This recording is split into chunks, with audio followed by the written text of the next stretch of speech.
എൻ്റെ കുഞ്ഞിനെ അനാവശ്യമായിട്ട് ഇല്ലാത്ത കഥയുണ്ടാക്കി ശുദ്ധ നുണ ഒരുത്തം പറഞ്ഞപ്പോൾ ഡേയ് ഞാൻ വിടമാട്ടെ എന്ന് പറഞ്ഞിറങ്ങിയത് ഇപ്പോഴാണ്. അതുവരെ ഞാൻ ഇറങ്ങിയിട്ടില്ല. അപ്പോൾ അതാണ് ഈശ്വരൻ എന്ന് പറയുന്നത്. അപ്പം ഞാൻ ഈ ട്രോളുകാരോട് പറഞ്ഞതാ, ഇപ്പം നിങ്ങൾ ജയിച്ച പോലെ നിങ്ങൾക്ക് തോന്നും. എല്ലാം കൂടെ ചേർത്ത് മുതലും പലിശയും കൂടെ ഒരു വരവുണ്ട്. മമ്മൂട്ടിയും മോഹൻലാലിനെയും മാറ്റി നിർത്തിക്കൊണ്ട് ഒരു സംഘടനയും മലയാള സിനിമയിൽ നിലനിൽക്കില്ല.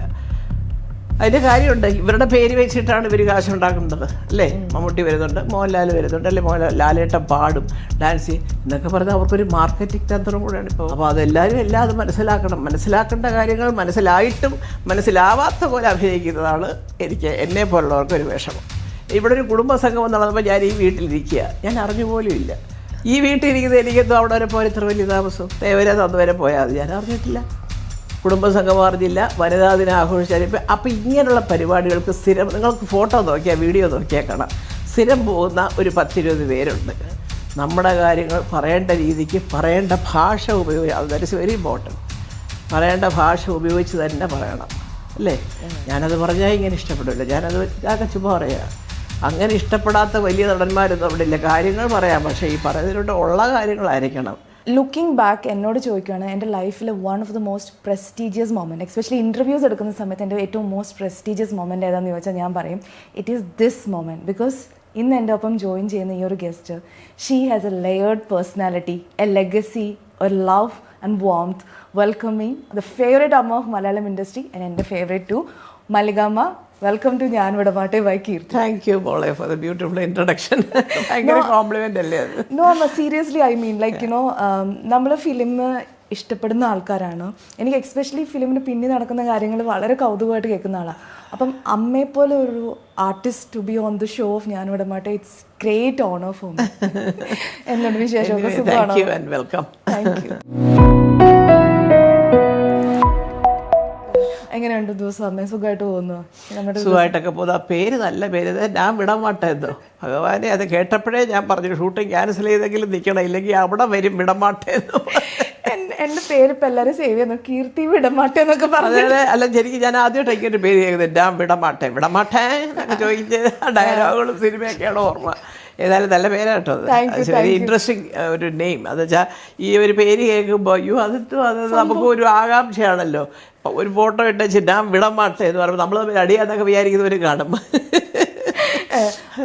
പൃഥ്വി ഭയങ്കര സീരിയസ് ആയിട്ടുള്ള ക്യാരക്ടറാണ്. പക്ഷെ അവിടെ കാപ്പയ്ക്ക് ഇന്റർവ്യൂവിന് വന്ന സമയത്ത് അവർ ഭയങ്കര സീരിയസ് ആയിട്ട് വലിയ ചിരികളൊന്നുമില്ല. പക്ഷെ ഞാനിങ്ങനെ ഇരുന്നിട്ട് ഭയങ്കര സീരിയസ് ആയിട്ട് hi everyone, hi guys, welcome to my show ഞാൻ വിടമാട്ടെ എന്ന് പറഞ്ഞപ്പോൾ പൃഥ്വി അവരുടെ ഇങ്ങനെ ഇതാണ് ഷോയുടെ പേരെന്ന് പറഞ്ഞിട്ട് തുടങ്ങി. അമ്മ ഒരു ടിപ്പിക്കൽ ഇപ്പോൾ നോക്കിക്കഴിഞ്ഞാൽ ഒരു ദിവസം എങ്ങനെയാണ് അമ്മയുടെ സ്റ്റാർട്ട് ചെയ്യുന്നത്? എങ്ങനെയാണ്? അതായത് ഇപ്പോൾ ഞാൻ ഈ പറഞ്ഞതിൻ്റെ ഇത്രയും പോലെ ഞാൻ വർക്ക് ചെയ്യുന്നുണ്ടായിരുന്നില്ല. കുറച്ച് പലപ്പോഴും ഒക്കെ എനിക്കൊരു ഇൻട്രസ്റ്റിംഗ് ആയിട്ടുള്ള റോളുകൾ വരുമ്പോൾ സീരിയലാണ് ചെയ്തുകൊണ്ടത്. ഈ എത്ര സീൻ എന്നുള്ളതല്ല, ആ പടം കണ്ടിറങ്ങുമ്പോൾ ഇങ്ങനൊരു കഥാപാത്രം മനസ്സിൽ നിൽക്കണം, അത്രയേ ഉള്ളൂ. അങ്ങനെയാണ് ഇപ്പോൾ എൻ്റെ ദിവസം എന്ന് പറഞ്ഞാൽ ഇതാണ്. ഷൂട്ടിംഗ് ഉണ്ടെങ്കിൽ ഇങ്ങനെ, സീരിയലാണെങ്കിൽ കുറച്ചും കൂടി നമ്മളൊന്ന് എന്താ വെച്ചാൽ അവരുടെ ഡെയിലി പേയ്മെൻറ്റും കാര്യങ്ങളൊക്കെയാണ്. അപ്പോൾ എന്നാലും എൻ്റെ പ്രായം കൊണ്ടും എൻ്റെ ഒരു ശാരീരികാവസ്ഥയൊക്കെ എല്ലാവർക്കും അറിയാവുന്നത് കൊണ്ടും ഒരുപാട് സ്ട്രെയിൻ ചെയ്യിപ്പിക്കാൻ എല്ലാവർക്കും ഒരു സ്നേഹമാണ് എന്നോട്. ഞാൻ ആരെയും ദ്രോഹിക്കാൻ പോയിട്ടില്ല, ഉള്ളതുപോലെ മുഖത്ത് നോക്കി പറയും. അതാണ് എൻ്റെ ഏറ്റവും വലിയ കുഴപ്പം.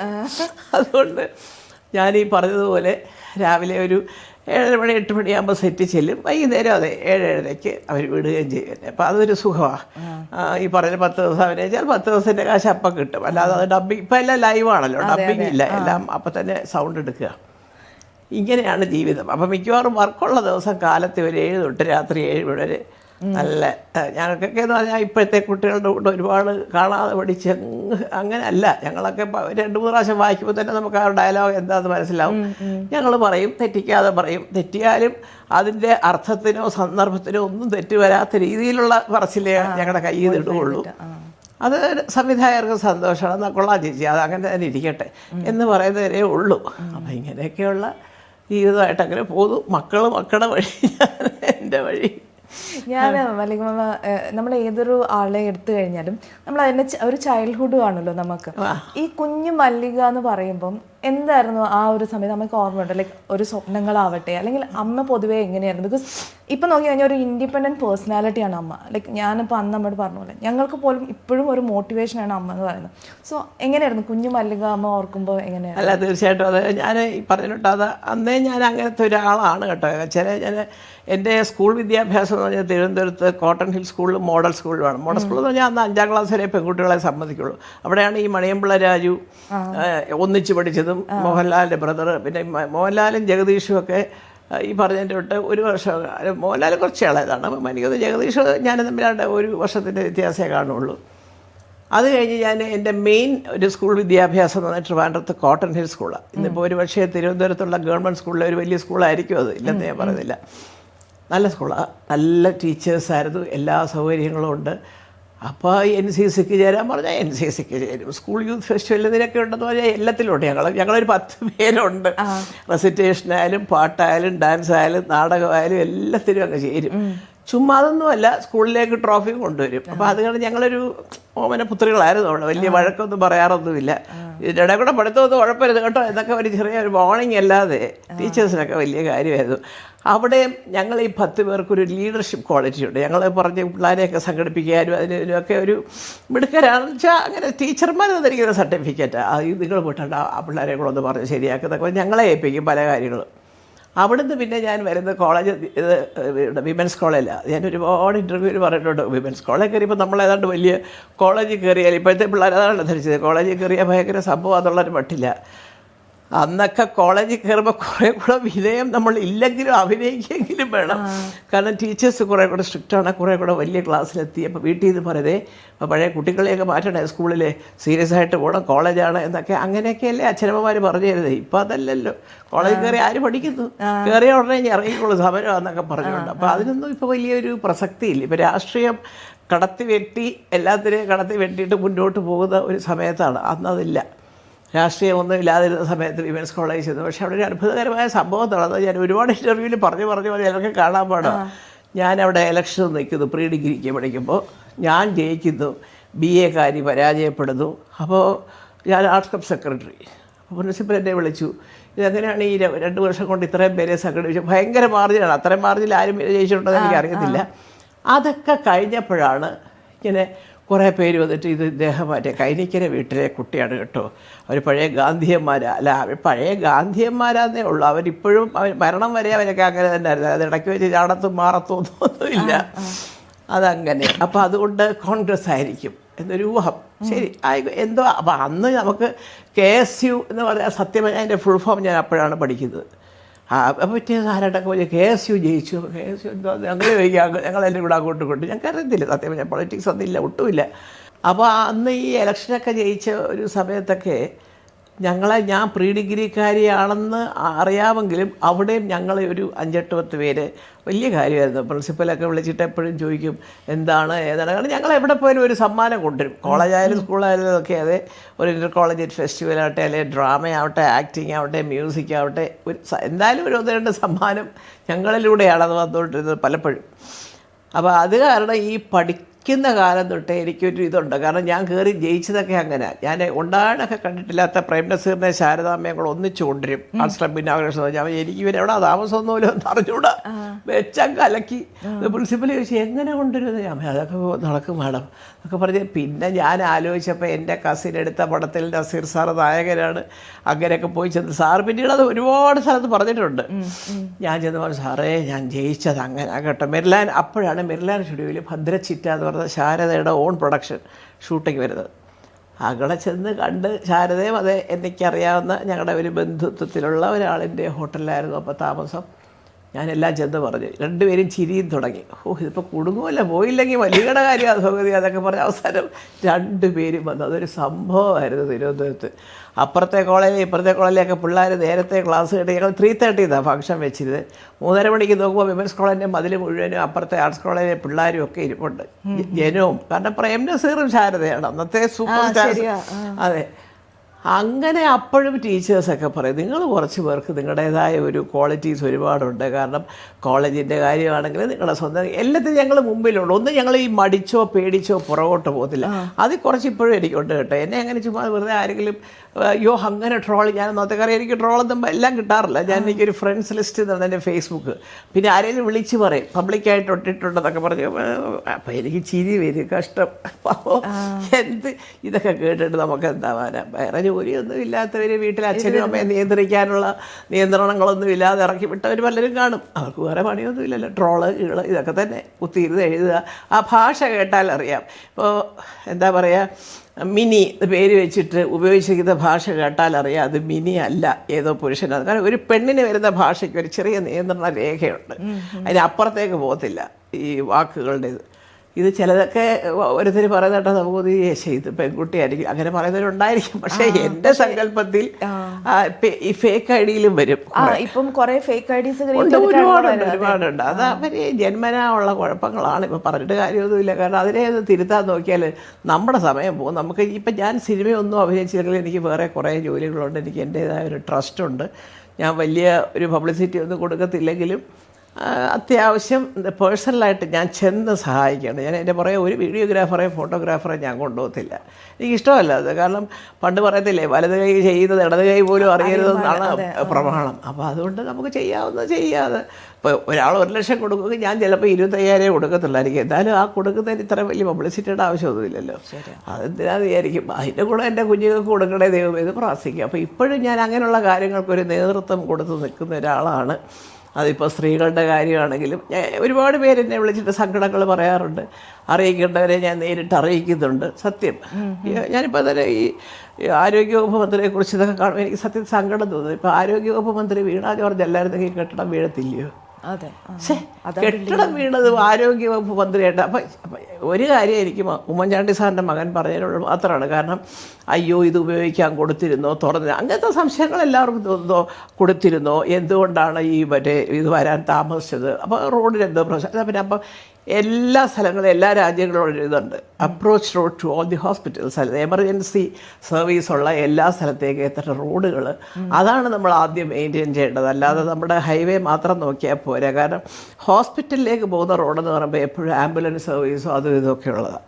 അപ്പോൾ ഞാൻ പറഞ്ഞത് ഇനിയെങ്കിലും സർക്കാർ ചെയ്യേണ്ടത് ഈ ആൾക്കാർ പറയുന്നത് അവർ താമസിക്കുന്ന സ്ഥലത്ത് എല്ലാം ചെയ്യണം, വേണ്ടെന്ന് പറയുന്നില്ല, എല്ലാം ചെയ്യണം. പക്ഷേ ഹോസ്പിറ്റലിലേക്ക് പോകുന്ന റോഡുകളിൽ ഇങ്ങനൊരു ആവശ്യം വരുമ്പോൾ പെട്ടെന്ന് വണ്ടി ഓടിച്ചെല്ലാനുള്ളൊരു സംവിധാനം. അല്ലാതെ വീണ ജോർജ് രാജിവെച്ച ഇനിയും മേലെ ഇപ്പം ഇനി അടുത്ത് വേറെ ആരെങ്കിലും ഭരിക്കാൻ വരുമ്പോൾ എന്തെങ്കിലും കെട്ടണം വീണ അങ്ങനെ രാജിവെക്കുമോ? ഇതൊക്കെ എത്ര കാലമായി ഇവിടെ തുടങ്ങിയിട്ട്. ഇപ്പം അവർ തന്നെ പറയുന്നുണ്ട്, പ്രതിപക്ഷവും ഭരണപക്ഷവും ഒക്കെ പറയുന്നു 1968 68 കെട്ടിയ കെട്ടിടത്തിൽ ഇവിടെ എത്ര പേര് ഭരിച്ചു. അപ്പോൾ ഇപ്പോഴാണോ ഇത്രയും പഴയത്? നമുക്ക് അതിൻ്റെ ഒരു കെട്ടിടത്തിൻ്റെ കാലാവധി. അപ്പം മെയിൻ്റനൻസ് അത് ശരിയാണ്, ചെയ്യണം. അതൊക്കെ ചെയ്യേണ്ട സമയത്ത് ചെയ്യണം, അതെല്ലാം സത്യമാണ്. പക്ഷേ ആ ഒരൊറ്റ കാരണം ഇവരെല്ലായിരുന്നെങ്കിൽ ഇത് വീഴത്തില്ലായിരുന്നു എന്നൊക്കെ പറയുന്നതിനുള്ളതൊന്നും ഞാൻ യോജിക്കത്തില്ല. അതാ പറഞ്ഞ അമ്മയ്ക്കും അമ്മയുടേതായ ഒരു കറക്റ്റ് എല്ലാ കാര്യത്തിനും ഒരു ഒപ്പീനിയൻ ഉണ്ട്, ഒരു വിഷൻ ഉണ്ട്. ട്രിവാൻഡ്രത്തായിരുന്നല്ലോ അമ്മ ജനിച്ച ഒരു സ്ഥലം. ജനിച്ചത് ട്രിവാൻഡ്രം അല്ല, അതെ ശരി, പഠിച്ചത് ഞാനവിടെ. അപ്പം ഒരു സ്ഥലവും ആ നാടും ഒക്കെ അമ്മേനെ എത്രമാത്രം ഈ അമ്മയുടെ തോട്ട് പ്രോസസ്സിനെയും അല്ലെങ്കിൽ ഒരു വളർച്ചേനൊക്കെ ഇൻഫ്ലുവൻസ് ചെയ്തിട്ടുണ്ട് ഈ സ്ഥലങ്ങൾ? തീർച്ചയായിട്ടും അതെ. കാരണം എന്താ വെച്ചാൽ ഇപ്പോൾ ട്രിവാൻഡ്രം ആണെങ്കിലും എൻ്റെ ഒരു തറവാട് എന്ന് പറയുന്നത് ഹരിപ്പാടാണ്, ആലപ്പുഴ ജില്ല. പക്ഷേ അവിടെ വളർന്നത് വളരെ കുറവാണ്. കാരണം എൻ്റെ അച്ഛൻ ട്രിവാൻഡ്രത്ത് ജോലി ചെയ്യുക. അപ്പോൾ അവധി വരുമ്പോൾ അങ്ങോട്ട് പോകും. കാരണം എന്താ വെച്ചാൽ എൻ്റെ അമ്മയുടെ അച്ഛൻ ജീവിച്ചിരുന്നു അവിടെ. അദ്ദേഹം ഒരു ചെറിയ നാട്ടുപ്രമാണിയെ പോലെയൊക്കെ കഴിഞ്ഞിരുന്ന ഒരാളാണ്. അവിടുത്തെ അമ്പലങ്ങളിലെ ഉത്സവം ആ സമയത്ത് ഞങ്ങൾ എല്ലാവരും അവിടെ പോകും. പിന്നെ വലിയ അവധി വരുമ്പോൾ അമ്മാവന്മാരും വരും, ഞങ്ങളും പോകും. ഒരു മേളമാണ് അവിടെ, എല്ലാ മക്കളും കൂടെ അവിടെ ഒരു 10-15 ദിവസം എല്ലാവരും അവിടെ ആയിരിക്കും. അപ്പോൾ അത് കഴിഞ്ഞാൽ പിന്നെ വീണ്ടും ട്രിവാൻഡ്രം അല്ലേ. അപ്പോൾ ട്രിവാൻഡ്രത്താണ് എനിക്ക് കുറച്ചൊരു കൂടുതൽ എനിക്ക് സോഷ്യൽ വിസിറ്റ്സ് വളരെ കുറവാണ്. അത് ഇപ്പോൾ പണിയൊന്നുമില്ല, ഒരു കൂട്ടുകാരുടെ വീട്ടിൽ പോകാം, അല്ലെ അവിടെ ചെന്നൊരു പാർട്ടിക്ക്, അതില്ല. ഇപ്പം സിനിമാക്കാരോട് തന്നെ ചോദിച്ചു നോക്കൂ, അതാണൊരു പരാതി. ചേച്ചി ഒന്നിനും സഹകരിക്കുന്നില്ല, വരുന്നത് ഞാൻ സഹകരിക്കേണ്ട സമയത്ത് സഹകരിക്കും. ഈ വീട്ടിൽ പോയിരുന്നിട്ട് മറ്റുള്ളവരുടെ കഥകൾ പറയാൻ എന്നെ കിട്ടത്തില്ല, അതെനിക്കൊട്ടും ഇഷ്ടമല്ല. എനിക്ക് ആരെക്കുറിച്ചെങ്കിലും പറയാറുണ്ട്, ഇതുപോലെ ഞാൻ ഓപ്പണായിട്ട് പറയും, അത്രയേ ഉള്ളൂ. അല്ലാതെ ചുമ്മാ അവസാനം പിന്നെ ഒരു കഥ പറയാൻ പോയടുത്ത് 100 കഥ നമ്മൾ പറഞ്ഞെന്നും പറഞ്ഞ് വരുന്ന ഒരു രംഗമാണ് സിനിമ, അറിയാമല്ലോ. അപ്പം അതുകൊണ്ട് അത് ഞാൻ അധികമില്ല. പക്ഷേ തിരുവനന്തപുരത്തുള്ള ഒരു എന്താ വെച്ചാൽ ഇപ്പം എൻ്റെ ചേച്ചി ഒരാളവിടെ ഉണ്ട്, ഒരു ചേച്ചി എറണാകുളത്താണ്, പിന്നെ ഞങ്ങൾ ജനിച്ച് വളർന്ന അവിടെ ആയതുകൊണ്ട് ഇപ്പോൾ ഒരുപാട് സുഹൃത്തുക്കൾ വിമൻസ് കോളേജ് പഠിച്ചത് കുറേ അധികമാണ്. ഞങ്ങളൊരു കോളേജ് ഗ്രൂപ്പൊക്കെ ഉണ്ട്. അതിലൊരുപാട് പേര് വിദേശത്തുമുണ്ട്, അമേരിക്കയിലുണ്ട്, UK ഓസ്ട്രേലിയ, ഗൾഫാണ് ഏറ്റവും കൂടുതലുള്ളത്.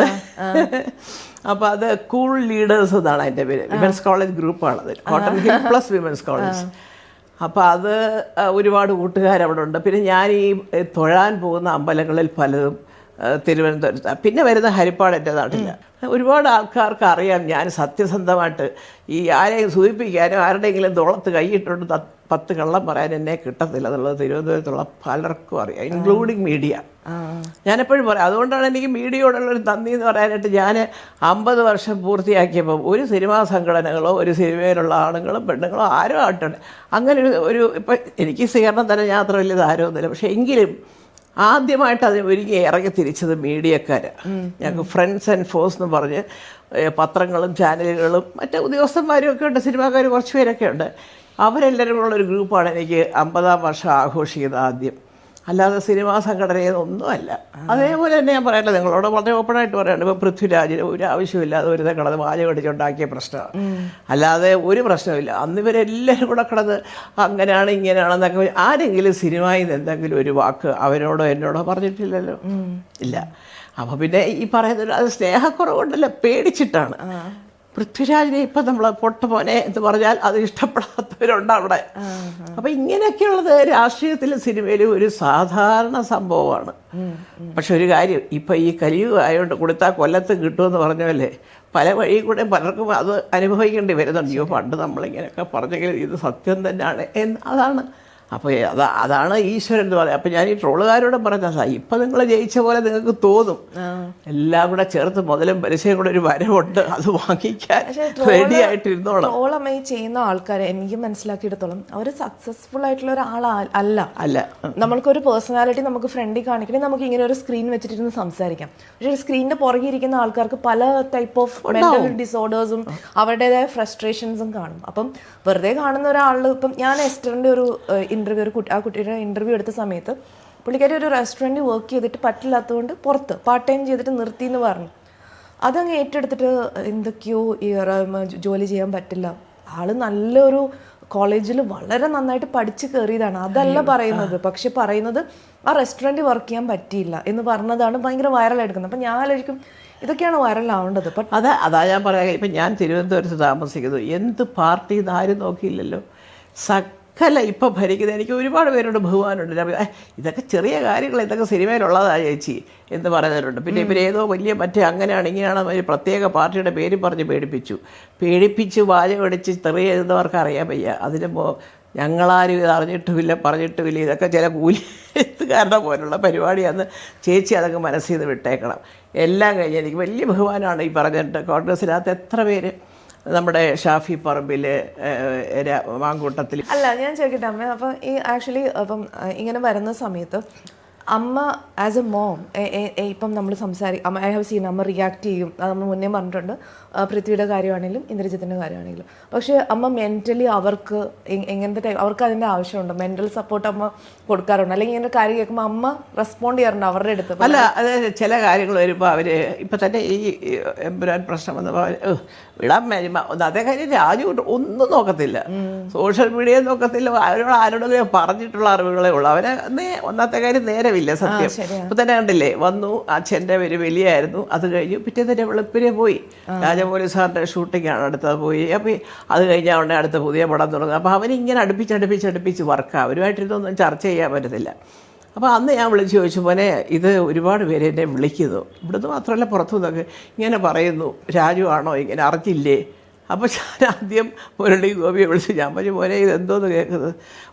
മുരളിയുടെ സ്വഭാവയുടെ ആൻറ്റി വിടറ ആൻറ്റി, ചുമ്മാ വേറെ പണിയൊന്നുമില്ല, അതിങ്ങനെ കുറേ പേരുണ്ട് എഴുതാനായിട്ട്, ആ സെക്ഷനെ നോക്കണ്ട ആൻറ്റി. ഞാൻ പറഞ്ഞല്ല, അത് ആ സെക്ഷൻ ഞാൻ നോക്കാറില്ല, എൻ്റെ ഇല്ല, ആരെങ്കിലും പറയുമ്പോൾ മാത്രമേ ഞാൻ പോയി നോക്കത്തേ ഉള്ളൂ. പക്ഷെ അതല്ല, ഇത് ആ സിനിമ ഞങ്ങളുടെ കൂടെ ഇരുന്ന് കണ്ട ഒരാൾ പറയുകയൊക്കെ ചെയ്യും. അപ്പം അങ്ങനെ വന്നപ്പോൾ എനിക്ക് ഒത്തിരി മെസ്സേജ്. അതാണ് ഞാൻ അവസാനം ചാനലിൽ കാര്യം വിളിച്ചപ്പോൾ ഞാൻ പറഞ്ഞു, അത് നുണയാണത്, കണ്ടിട്ടില്ല എന്ന് പറയുന്നതും സ്ക്രിപ്റ്റ് അറിഞ്ഞുകൂടാന്ന് പറയുന്നതും മാപ്പ് പറഞ്ഞു 3 ദിവസം മുമ്പേ എഴുതി കൊടുത്തെന്ന് പറയുന്നത് ഇതെല്ലാം കഥകളാണ്. അദ്ദേഹത്തിന് എന്തായിരുന്നു വേണ്ടിയതെന്ന് എനിക്കറിഞ്ഞുകൂടാ. അതെന്തോ ആയിക്കൊണ്ടോട്ടെ, അവരുടെ വ്യക്തിപരമായ ആവശ്യങ്ങളോ ഫ്രണ്ട്ഷിപ്പോ വേറെ വല്ലതും ഉണ്ടോ കാര്യങ്ങളോ എനിക്കറിയത്തില്ല. കാരണം അദ്ദേഹം തന്നെ ആദ്യം കോൺഗ്രസ് ആയിരുന്നു, പിന്നെ ഇപ്പം ചാടി BJP. അപ്പോൾ അങ്ങനെ വന്ന പാരമ്പര്യമാണ്. അദ്ദേഹം പറയുന്ന അയ്യോ എന്തൊക്കെ പറഞ്ഞുണ്ടാക്കി കടൽപ്പൊട്ട ഇപ്പോൾ അത് AK ആൻ്റണിയാണ് മോഹൻലാലിന് കൊടുത്തത് കോൺഗ്രസ് ഭരിക്കുന്ന കാലത്ത് അല്ലേ. അപ്പോൾ പുള്ളി ഇപ്പം എങ്ങനെയാണ് BJP ആയത്? ഇപ്പോൾ BJP-ക്കാരൻ ഇതുകൊണ്ട് കാണപ്പോൾ ഇതൊക്കെ കേൾക്കുമ്പോഴാണ് എനിക്ക് സങ്കടവും ദേഷ്യവും. ഇത് പുള്ളിക്ക് എന്നെ വിളിച്ച് ചോദിച്ചാൽ പോരെ? അതിനുള്ള ഒരു 10 പേരെ മൈക്കിൽ ഞാൻ വിളിച്ചാൽ എന്താ മൈക്കുകാർ വരത്തില്ലേ? കൊള്ളാം. നമ്മളെങ്ങാനും ഒരു കാര്യം പറയുന്നത് പറഞ്ഞാൽ എല്ലാവരും വരും. എനിക്ക് എല്ലാവരോടും സ്നേഹമാണ്. അവരെല്ലാവരും കൂടാണ് വലിയ ചേച്ചി എന്നും പറഞ്ഞ് എന്നെ തിരുവനന്തപുരത്ത് വിളിച്ച് ആദരിച്ചത് സ്വീകരിച്ചതും ഒക്കെ. എനിക്ക് ആരോടും ഒരു വിരോധമില്ല, ട്രോളുകാരോടും ഇല്ല, മാധ്യമങ്ങളോടും ഇല്ല, ഒന്നുമില്ല. ഈ തെറി പറയുകയൊക്കെ ചെയ്യുന്ന ട്രോളുകാരൊക്കെ എൻ്റെ വീട്ടിൽ വന്നിട്ടുള്ളവർ തന്നെയാണ്. പിള്ളേർ മിണ്ടാതിരിക്കുന്നത് ശരിയല്ല എന്ന് ഞാൻ വിശ്വസിക്കുന്ന, അല്ലെങ്കിൽ അവരുടെ ഉപദേശങ്ങൾ ഞാനൊരു വില കൊടുത്ത് സ്വീകരിക്കുന്ന ചില വ്യക്തികളുണ്ട്. സത്യമാണത്. അത് നീ പറയണം എന്ന് പറഞ്ഞാൽ ഞാൻ പറയും. എൻ്റെ ചേട്ടനടക്കമുള്ളവരോട് ഞാൻ പറയും. എനിക്ക് ഒറ്റ ആങ്ങളേ ഉള്ളൂ. അദ്ദേഹം അമേരിക്കയിലെ ഡോക്ടർ MV പിള്ള. അപ്പോൾ ഞാൻ ചിലപ്പോൾ ചേട്ടനുമായിട്ട് അല്ലെങ്കിൽ അപ്പോൾ ചേട്ടൻ പറയാം അതല്ല അത് ശരിയാണ്, ഇപ്പം അത് കുഴപ്പമൊന്നുമില്ല ഈ പറഞ്ഞതിൻ്റെ അല്ലെങ്കിൽ തെറ്റിദ്ധാരണ ഉണ്ടാവും പബ്ലിക്കിൻ്റെ ഇടയിൽ. കാരണം എന്താ വെച്ചാൽ എല്ലാവരും ഈ ട്രോളാണെന്നും ഇതിങ്ങനാണെന്നും അങ്ങനെയാണെന്നും ഈ സിനിമാക്കാരുടെ കളികളൊക്കെ എന്താണെന്നുള്ളത് നമുക്കെല്ലാം അറിയാമോ? സാധാരണ ജനത്തിന് അറിഞ്ഞൂടല്ലോ. ഒരു അമ്മ അസോസിയേഷൻ ആവട്ടെ, അല്ലെങ്കിൽ ഒരു പ്രൊഡ്യൂസർ അസോസിയേഷൻ ആവട്ടെ, അല്ലെങ്കിൽ ഡിസ്ട്രിബ്യൂട്ടേഴ്സ് ആവട്ടെ, അതിനകത്തൊക്കെ അവരുടേതായ ചർച്ചകളുണ്ട്. അത് കഴിഞ്ഞിട്ട് എന്തെങ്കിലും ഒരാളിൻ്റെ ഒരു തീരുമാനങ്ങൾക്കനുസരിച്ച് അങ്ങ് പ്രവർത്തിക്കുക എന്നുള്ളതേ ഉള്ളൂ. അതിന് പുറത്ത് നിൽക്കുന്ന ലക്ഷക്കണക്കിന് ജനങ്ങളുണ്ട്. അതാണല്ലോ എനിക്ക് വരുന്നത്. കാസർഗോഡ് പോലെ എന്താ വലിയ ചേച്ചി എങ്ങനെ? അപ്പോൾ എനിക്ക് തോന്നിയത് എല്ലാവരും കൂടി ഇങ്ങനെയാണെന്ന് ചോദിച്ചപ്പോൾ മിണ്ടായിരിക്കുന്നത് ശരിയല്ല. അപ്പോൾ ഞാൻ പറഞ്ഞു ഈ ഒരൊറ്റ പ്രശ്നമാണ് അത് ഇത്രയും കുത്തിപ്പൊക്കി വരാൻ കാര്യം. ഒരു പ്രശ്നമില്ലാത്തൊരു പടത്തിൽ ഇപ്പോൾ കിടന്ന് ഓടുന്നുണ്ടല്ലോ എല്ലാവരും. അപ്പോൾ ഇതൊക്കെ ആർക്കും സംഭവിക്കാം, എങ്ങനെ സംഭവിക്കാം, എവിടെ സംഭവിക്കാം. ഇതൊന്നും ഒരു വലിയ മഹാസംഭവമൊന്നുമല്ല, ഒന്നും ഉണ്ടായിരുന്നില്ല. ഇത് പറഞ്ഞു കുത്തിപ്പൊക്കി ഒരു സംഭവമാണിത്. അത് തെറ്റാണ്. ഞാൻ എൻ്റെ മരണം വരെ അത് തെറ്റാണെന്ന് പറയും. ഇനി എന്തെങ്കിലും ഒരു ഭാഗത്തു നിന്ന് എന്തെങ്കിലും വന്നാൽ ഞാൻ കുറച്ച് കൂടുതലും പറയാനുള്ളത് കൂടെ പറയും. അത്രേ ഉള്ളൂ. ഈ ഞാൻ അമ്മയുടെ വിക്കിപീഡിയയുടെ നമ്മൾ റെഫർ ചെയ്യുമല്ലോ, അപ്പം ഞാൻ ഈ പേര് കണ്ടു, മോഹമല്ലിക.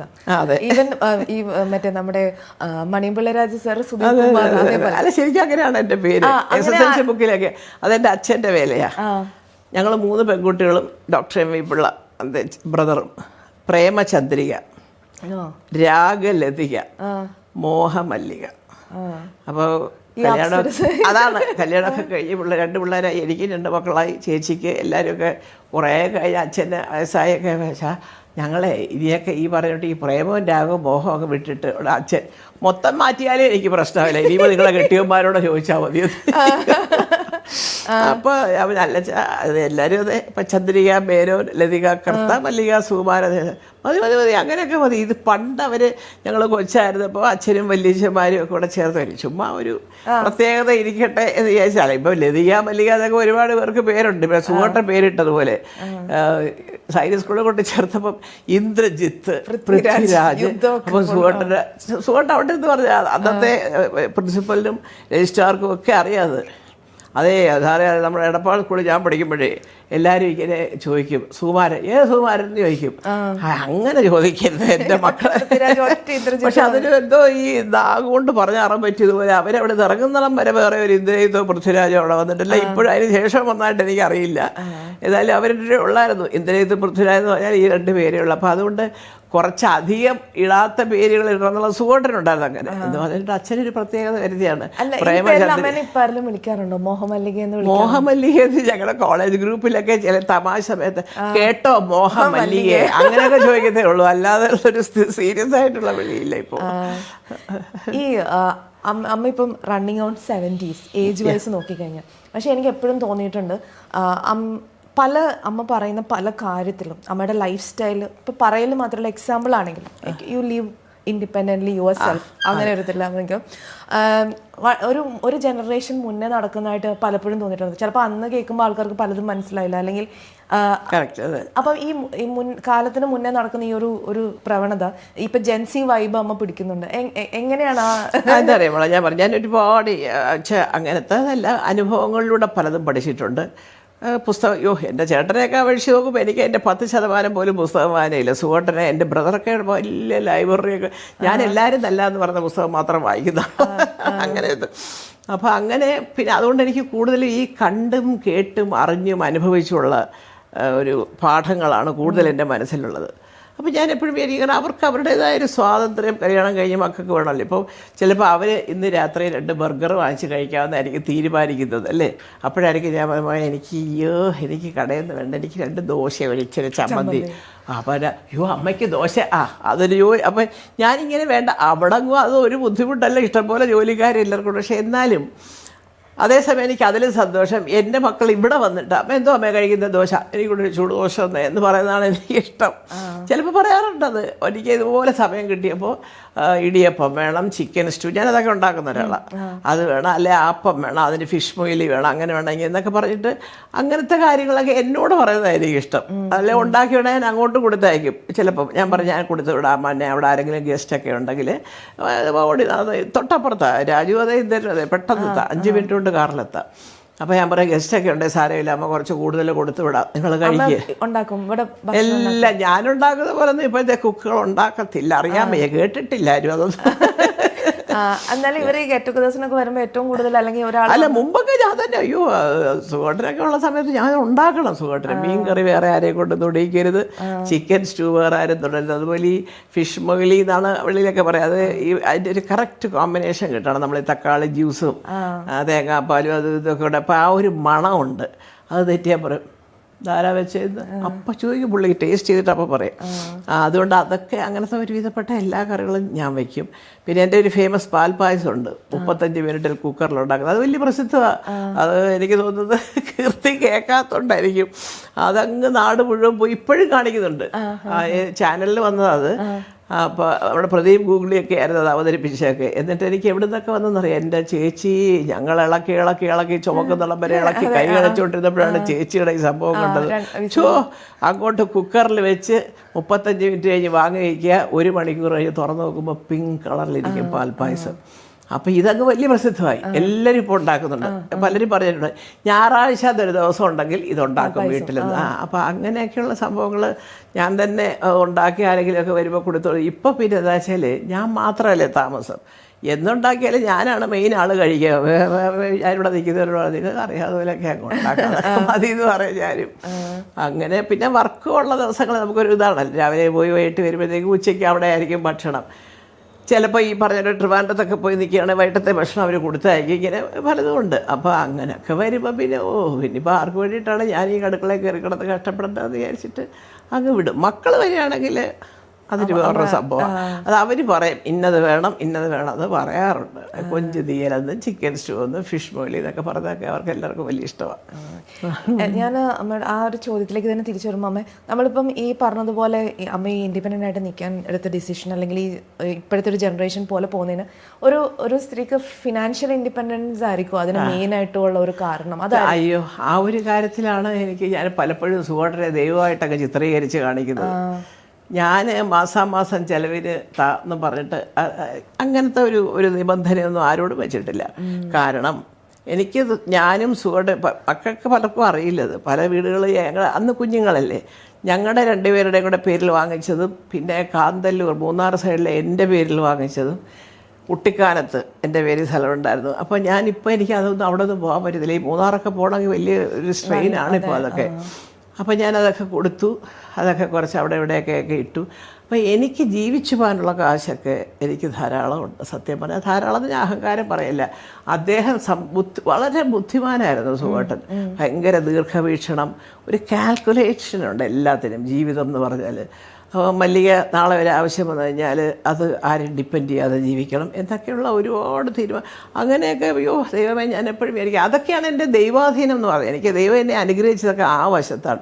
പക്ഷെ ഞാനും അതുപോലെ നിൽക്കും. എനിക്കിങ്ങനെ ആവശ്യമില്ലാതെ ഇപ്പോഴിപ്പോൾ അങ്ങനെയല്ലല്ലോ. ഇപ്പോൾ പിറന്നാൾ വന്നാലും വിദേശയാത്ര, വെഡിങ് ആനിവേഴ്സറി വന്നാലും ഞങ്ങളൊക്കെ എന്ന് പറഞ്ഞാൽ ഒരിക്കലെങ്ങാണ്ട് ദുബായി പോയി, ഒന്ന് സിംഗപ്പൂർ, മലേഷ്യ പോയി, ഇത് തന്നെ. അല്ലാതെ ഒരു അവധി വന്നതുകൊണ്ട് ഞങ്ങൾ അപ്പം ഞാൻ തന്നെ പറയാൻ സുഖമായിട്ടുണ്ട്. ഞാൻ ഇപ്പോഴും പറയാറുണ്ട് എൻ്റെ കൂടെ നിൽക്കുന്നവരോടൊക്കെ. പണ്ടാണ്ട തിരുവനന്തപുരത്ത് കഴക്കൂട്ടത്ത് ഇപ്പം ലുലു ഒക്കെ ഇരിക്കുന്നിടത്ത് ഒരു സെൻറ്റിന് 5000 രൂപയൊക്കെ ഉള്ളായിരുന്നു. എന്നെയും കൊണ്ടൊരു സ്ഥലം കാണാൻ പോയി. അത് ഏതാണ്ട് ഒരു 40 സെൻറ്റോളം കിടപ്പുണ്ട്. അപ്പോൾ അന്ന് അവിടെ ഭയങ്കര ഇരുട്ട്. ഞാൻ ഈ പറയുന്നതൊക്കെ ഒരു 10-40 കൊല്ലം മുമ്പുള്ള സംഭവങ്ങളാണ്.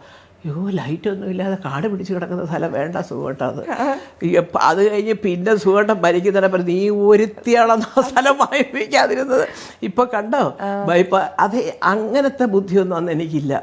ഇപ്പോഴേ വാങ്ങിച്ചിട്ട് ഭാവിയിൽ എന്നൊക്കെ പറഞ്ഞ് അന്നേരം നന്നായിട്ട് കാണുന്നത് വാങ്ങിക്കുന്നില്ല. അങ്ങനെയാണ് ഞങ്ങൾ 2-3 സ്ഥലം കാന്തല്ലൂര്, കുട്ടിക്കാനത്ത്, തിരുവനന്തപുരത്ത്, മദ്രാസിലൊക്കെ വാങ്ങിച്ചത്. അങ്ങനെ അതൊക്കെ വാങ്ങിച്ചിട്ടു.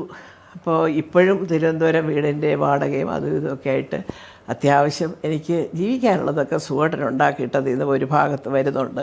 പിന്നെ ഇപ്പോൾ ഞാൻ അഭിനയിക്കും. ഇതുപോലെ എന്തെങ്കിലുമൊക്കെ ഷോയോ കാര്യങ്ങളോ ഒക്കെ ജഡ്ജായിട്ടോ ഒക്കെ വിളിക്കുമ്പോൾ അതിനൊക്കെ എല്ലാവരും ഇപ്പോൾ ഒരു സാമാന്യം നല്ല രീതിയിലുള്ള ഒരു അന്തസ്സായിട്ടുള്ള ഒരു പേയ്മെൻറ്റ് തരുന്നുണ്ട്. അതൊക്കെ പോരെ, പിന്നെ എന്തിനാ ചെയ്ത് തോണ്ടുന്നത് പിള്ളേർ? അതുകൊണ്ട് ഞാൻ തന്നെ വിചാരിക്കും, ഇപ്പം അമ്മ ഉണ്ടെന്ന് പറയുമ്പോൾ പിള്ളേർക്ക് ടെൻഷൻ കൂടും. അമ്മ ഉണ്ടോ, അല്ലെ അമ്മ അമ്മയ്ക്ക് ദോഷം കൊടുക്കും, അമ്മ രാത്രി ഒന്നും തിന്നത്തില്ലേ എന്നൊക്കെ പറഞ്ഞ് ഇങ്ങനെയൊക്കെ പറഞ്ഞ് ഇല്ലാത്ത വെപ്രാൾ എന്തിനാണ് പരിപാടി? അവർക്ക് രാത്രിയിൽ ബർഗർ മതിയെങ്കിൽ ബർഗർ, അതല്ലെങ്കിൽ ഇങ്ങനെയാണെങ്കിൽ ഇങ്ങനെ, അതല്ലെങ്കിൽ പ്രത്യേകമായിട്ട് ഉണ്ടാക്കുന്ന വല്ല സംഭവമാണ് അത്. എനിക്ക് നമ്മുടെ ഇപ്പോഴും പഴയ നല്ല ചൂടായിട്ട് ദോശയോ, എൻ്റെ അമ്മ ഉണ്ടാക്കും ഒരു മുളക് ചമ്മന്തി, അത് ചമ്മന്തി, അങ്ങനെയൊക്കെയുള്ള നാടൻ രീതികളോടാണ് എനിക്കിഷ്ടം. അല്ലാതെ എനിക്ക് ഈ കടയിലെ കറിയൊക്കെ വാങ്ങിച്ച് കഴിക്കുമ്പോൾ ഇഷ്ടത്തോടു കൂടി കഴിക്കുന്നതല്ല. എൻ്റെ അമ്മ സംസാരിക്കുന്ന പോലെ തോന്നുന്നു എവിടെയോ. അല്ല, പഴയ ആൾക്കാരല്ല അങ്ങനെ മോളെ. നിവൃത്തി ഉണ്ടെങ്കിൽ ഇപ്പോൾ ഒരു നല്ല തേങ്ങാ ചമ്മന്തി, ഒരു മുളക് ചമ്മന്തി ഉണ്ടെങ്കിൽ ചൂട് ദോശ, പിന്നെ നമ്മൾ ചമ്മന്തിപ്പൊടി ഉണ്ടാക്കി വെക്കും കുപ്പിയിൽ. അതുപോലെ ദോശയ്ക്ക് ഇതിൻ്റെ കൂടെ എന്തിനാണ് വേറെ അതും ഇതൊക്കെ. ഞാനാണെങ്കിൽ ബീഫ് മട്ടൺ ഇപ്പം തുടത്തേയില്ല. കാരണം തടിയൊക്കെ വെച്ച് അതിന് ശേഷം എൻ്റെ ചേട്ടൻ വലിയ ഡോക്ടറാണ്, കേട്ട അന്വേഷിച്ചാൽ അറിയാം. പുള്ളി അമേരിക്കയിലെ ഓങ്കോളജിസ്റ്റും ഒക്കെയാണ്. അപ്പോൾ ചേട്ടനും കുറേയൊക്കെ പറയും. മൊത്തത്തിൽ ഞങ്ങളുടെ കുടുംബത്തിൽ എല്ലാവർക്കും വെച്ച് നല്ല സൈസായ സാമാന്യം പൊക്കവും തടിയൊക്കെ ഉണ്ട്. അപ്പോൾ പറയും ഭക്ഷണം ഒരുപാടൊക്കെ കുറയ്ക്കണം എന്നല്ല പറയുന്നത്. പക്ഷേ ഈ എക്സസൈസ് എന്നൊക്കെ പറയുന്നതിൻ്റെ കുഴപ്പം, ഒരു 50 വയസ്സ് ഞാനും KPSCയിലുള്ള ദേശിച്ച് കൂടെ നടക്കാൻ പോകുമായിരുന്നു. സത്യം, 1 മണിക്കൂർ 1.5 മണിക്കൂർ. അത് കഴിഞ്ഞ് ഇപ്പോൾ എന്താ അറിയോ, രാവിലെ ഷൂട്ടിങ്ങിന് പോയി വൈകുന്നേരം 7 മണിക്ക് വരുമ്പോൾ എവിടെ നടക്കാനാ, ബെഡ് കാണുമ്പോഴേ ഉറക്കം വരും എനിക്കൊക്കെ ഇപ്പോൾ. അപ്പോൾ അതൊക്കെ കുറഞ്ഞു പോയി അങ്ങനെയുള്ള എക്സസൈസ്. പക്ഷേ എന്നാലും ഇപ്പോഴും അങ്ങനെ അതിനു വേണ്ടി പോകുന്നവരുണ്ട്. അപ്പം ഞാൻ വിചാരിക്കുമോ അങ്ങനെ ഇപ്പോൾ എക്സസൈസ് പോയി ശരീരം നിലനിർത്തിയിട്ട് എന്തോ ചെയ്യാൻ. ഇപ്പം ഞാൻ ആരുടെയെങ്കിലുമൊക്കെ അമ്മയൊക്കെ അല്ലേ കുറച്ച് തടിയൊക്കെ ഞാൻ സ്വയം അങ്ങ് ആശ്വസിക്കും അങ്ങനെയൊക്കെ ചിന്തിച്ച്. അപ്പോൾ അത്രയേ ഉള്ളൂ കാര്യങ്ങൾ. അപ്പോൾ അങ്ങനെയൊക്കെ ഒരു ജീവിത രീതികളിൽ വരുന്ന മാറ്റങ്ങളൊക്കെ ആകുമ്പോൾ നമ്മളൊന്ന് ഒതുങ്ങി നിന്ന് കൊടുത്താൽ അവർക്കും എപ്പോൾ 2 പേരും വരും. പിന്നെ ഞാൻ ഈ പറഞ്ഞിട്ടുണ്ട് പോകാമെന്നും പറഞ്ഞ് അതിൻ്റെ തലേ ദിവസം രാജുവും സുപ്രിയ എല്ലാവരും ഉണ്ട്. സുഹൃത്തിൻ്റെ ബലിയെ, അത് കഴിഞ്ഞ് ബലി ഇന്ദ്രൻ്റെ വീട്ടിലായിരുന്നു. മക്കൾ, കൊച്ചുമക്കൾ, മരുമക്കൾ എല്ലാവരും ഉണ്ടായിരുന്നു. ഞങ്ങളെല്ലാവരും കൂടെ ഈ പറഞ്ഞിട്ട് അതെല്ലാം കഴിഞ്ഞ് ഭക്ഷണമൊക്കെ കഴിഞ്ഞ് രാജു അങ്ങ് രാജമൗലിയുടെ പടത്തിന് പോയി. ഇന്ദ്രൻ മറ്റേ ഇതിൻ്റെ ഒറ്റക്കൊമ്പൻ അവിടെ ഷൂട്ട് ചെയ്ത രാത്രി മുഴുവൻ ഷൂട്ടിങ്, പകൽ ഉറക്കം. അവിടെ ദൈവം സഹായിച്ച് എളുപ്പമാണ് കിട്ടാൻ. അവൻ നമ്മളെ വിളിക്കുന്ന രാത്രി 11:30, അപ്പോൾ ഞാൻ ഉറങ്ങും സൈലൻസിലിട്ട് വരും. ഇങ്ങനത്തെ കാര്യങ്ങളാണ് നടക്കുന്നത്. അപ്പോൾ അങ്ങനെയൊക്കെ പോകുന്നു. അപ്പോൾ എനിക്ക് ഈ പറഞ്ഞിട്ട് ഇതാണ് ഇഷ്ടം. മക്കൾക്ക് എപ്പോൾ വേണേൽ ഇവിടെ വരാം, എനിക്ക് എപ്പോൾ വേണേലും അവിടെ പോകാം. പിന്നെ അവിടെ ചെന്ന് താമസിക്കുക എന്ന് പറയുന്നത് എനിക്കിഷ്ടമാണ്. അല്ല, അതെ, സത്യം പറയാം. എനിക്കത് വളരെ മുമ്പേ എനിക്ക് അങ്ങനെ അമ്മമാർ ടൂ മച്ച് മക്കളെ ഡിപ്പെൻഡ് ചെയ്യേണ്ടത്. ഇപ്പോൾ എനിക്കൊരു അസുഖം വന്നു, 2 മക്കൾ ഓടി വന്ന് ഷൂട്ടിങ് ക്യാൻസൽ ചെയ്ത് അവിടെ വന്നിരുന്ന് ഞാൻ ആസ്റ്ററിൽ അന്ന് ഈ മുട്ടിൻ്റെ കാര്യങ്ങളും അതും ഇതും എല്ലാം കൂടെ സെല്ലുലൈറ്റിസും ഒക്കെ കൂടെ വന്ന സമയത്ത് അങ്ങനെ എനിക്ക് പടി കയറുമ്പോൾ ഒരു ചെറിയ അത് 2 മാസം കൂടെ ഫിസിയോതെറാപ്പി മതി ഇത് പറയുന്നത് എനിക്കറിയില്ല. ഏതായാലും പിന്നെ അന്ന് അവർ വന്ന് അവിടെ ഇരുന്ന് അയ്യോ പോയതേ ഇല്ല. രാജു ലഡാക്കിൽ നിന്നെങ്ങാണ്ടാവും, ഇന്ദ്രനും അതെ തിരുവനന്തപുരത്ത് ഏതോ ഒരു ഷൂട്ടിംഗ് ആയിരുന്നു. അവിടെ നിന്ന് അപ്പം ആവശ്യമുള്ളപ്പോൾ വരും. അപ്പോൾ ബില്ലടയ്ക്കാൻ എല്ലാവരും കാശുമൊക്കെ ആയിട്ട് ഞാൻ മതി, എനിക്ക് ഇൻഷുറൻസ് ഉണ്ട്. പിന്നെ അത് കൂടുതൽ എന്തെങ്കിലും വരികയാണെങ്കിൽ നിങ്ങൾ കൊടുത്താൽ പോരെ, അതൊക്കെ അപ്പോഴൊക്കെ എനിക്ക് നിങ്ങൾ ചെയ്യണം, എനിക്ക് സഹായിക്കണം. പക്ഷേ ഇപ്പം തൽക്കാലം അമ്മയുടെ കാര്യങ്ങൾ നോക്കാനായിട്ട് വരുന്നുണ്ട്. എന്നാലും ഈ പറഞ്ഞതുപോലെ എന്തെങ്കിലുമൊക്കെ വല്ല ലോണോ കാര്യങ്ങളോ ഒക്കെ അടയ്ക്കേണ്ട സമയത്ത് ഞാൻ പറയും മോനെ അത് അടച്ചാൽ അത് ചെയ്യും, കൃത്യമായിട്ട് ചെയ്യും. അമ്മയുടെ വേറൊരു സൈഡ് ഓൺടർപ്രണർഷിപ്പ്, ബിസിനസ്. നമ്മളിപ്പോൾ ഇതിനു മുന്നേ സംസാരിച്ചുകൊണ്ടിരുന്ന കാര്യമാണ്. അത് ഒത്തിരി പേർക്ക് അറിയാവുമെന്ന് എനിക്ക് അറിയില്ല. അപ്പം കുറച്ച് നാൾ അമ്മ ദോഹയിലും ഉണ്ടായിരുന്നു. കുറച്ചു കാലമല്ല, 10 കൊല്ലം. 10 കൊല്ലം. എങ്ങനെ ഉണ്ടായിരുന്നു ആ ഒരു ലൈഫ്? എന്ത് ബിസിനസ്സാണ് അമ്മ അത് ചെയ്തത്? എനിക്ക് ഉണ്ടായ ഒരു ഈശ്വരാധീനം എന്ന് പറയുന്നത് എൻ്റെ സ്പോൺസർ ഷെയ്ഖ് ഫൈസലായിരുന്നു. അദ്ദേഹത്തിനെ എല്ലാവർക്കും അറിയാം അവിടെ. അദ്ദേഹം അമീർ ഫാമിലിയൊക്കെ ആയിട്ട് വളരെ ക്ലോസ് ആണ്. അദ്ദേഹത്തിന് ഒരു പകുതി ദോഹ അദ്ദേഹത്തിൻ്റെ ആണെന്ന് തോന്നുന്നു. കാരണം ഒരുപാടുണ്ട് അദ്ദേഹത്തിന്. മറ്റേ സിറ്റി സെൻറ്ററിൻ്റെ ഓപ്പോസിറ്റുള്ള മാരിയറ്റ് ഹോട്ടലിൻ്റെ ടവറ്, അത് സിറ്റി സെൻറ്റർ കിടക്കുന്ന ബിൽഡിങ് തൊട്ട് എല്ലാം ചോദിച്ചു കഴിഞ്ഞാൽ ഷെയ്ഖ് ഫൈസൽ എന്ന് പറയും. അപ്പം അദ്ദേഹത്തിൻ്റെ പേഴ്സണൽ ഡോക്ടറും എൻ്റെ ബ്രദറും വലിയ അടുപ്പമാണ്. പിന്നെ എനിക്കൊരു കൂട്ടുകാരിയുണ്ട് ദോഹയിൽ, ഷീല. അല്ല, ഈ വിസയ്ക്ക് വേണ്ടിയിട്ട് ഷീലയെ ഉത്സാഹിച്ചത് ഷീലയാണ്.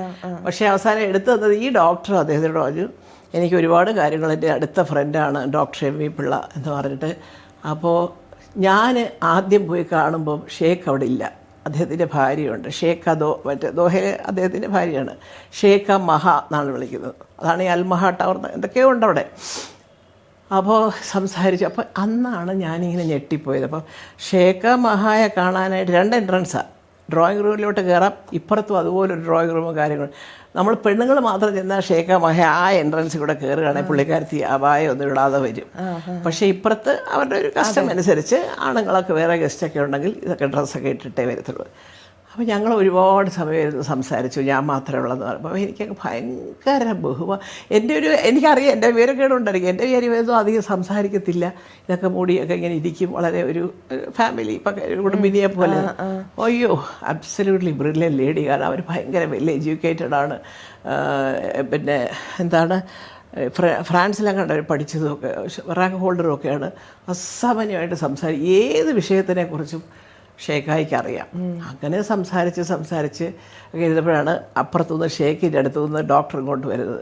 ഞാൻ പറഞ്ഞു, ഷേഖ ഇവിടെ വന്ന് നിൽക്കാൻ പറയും, ഭയങ്കര പൊട്ടൻഷ്യലുള്ള ഒരു ലേഡിയാണിത്.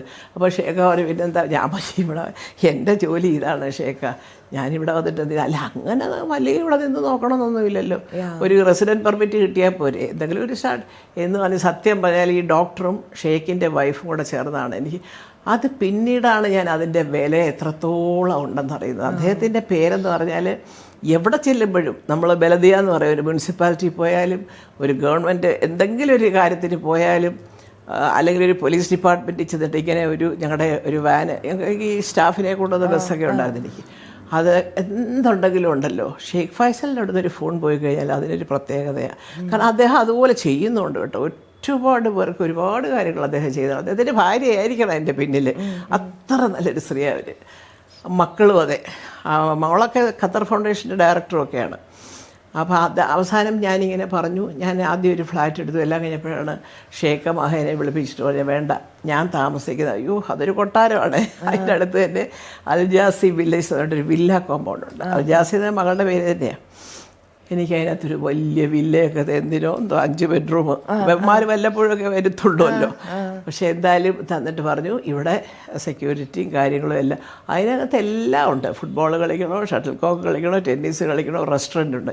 ആ റെസ്റ്റോറൻറ്റും എനിക്ക് നടത്താനുള്ള പെർമിഷൻ തന്ന ഒരു കോഫി ഷോപ്പ്, അതൊക്കെ അദ്ദേഹം തന്നതാണ് ശരിക്കും പറയുകയാണെങ്കിൽ. അപ്പോൾ അങ്ങനെ നമ്മളവിടെ ചെന്ന്, അദ്ദേഹത്തിൻ്റെയാണ് ഷെയ്ഖ് ഫൈസൽ ഒരു വലിയ മ്യൂസിയം ഉണ്ട് അവിടെ, എല്ലാവർക്കും അറിയാം. ഒരുപാട് ക്യാമല്, ഓസ്ട്രിച്ച്, പിന്നെ ഒത്തിരി പണ്ടത്തെ ഒരു ഇതുണ്ട്. ഈ ഖത്തറിലെ ഈ യുദ്ധകാലത്ത് ഉപയോഗിച്ചിരുന്ന ഡ്രസ്സുകൾ, വെപ്പൺസ്, പഴയ 1857 വണ്ടികൾ, ഇതൊക്കെ കൊണ്ടിട്ടിരിക്കുന്നുണ്ട. ഇപ്പോൾ വന്നിറങ്ങിയത് അതങ്ങനെ എല്ലാ പണിയും ചെയ്ത് പെയിൻ്റ് അടിച്ച് ഫ്ലൈറ്റ് കൊണ്ട്, അതായത് ഫ്ലൈറ്റൊക്കെ സ്വന്തമായിട്ടുണ്ട്.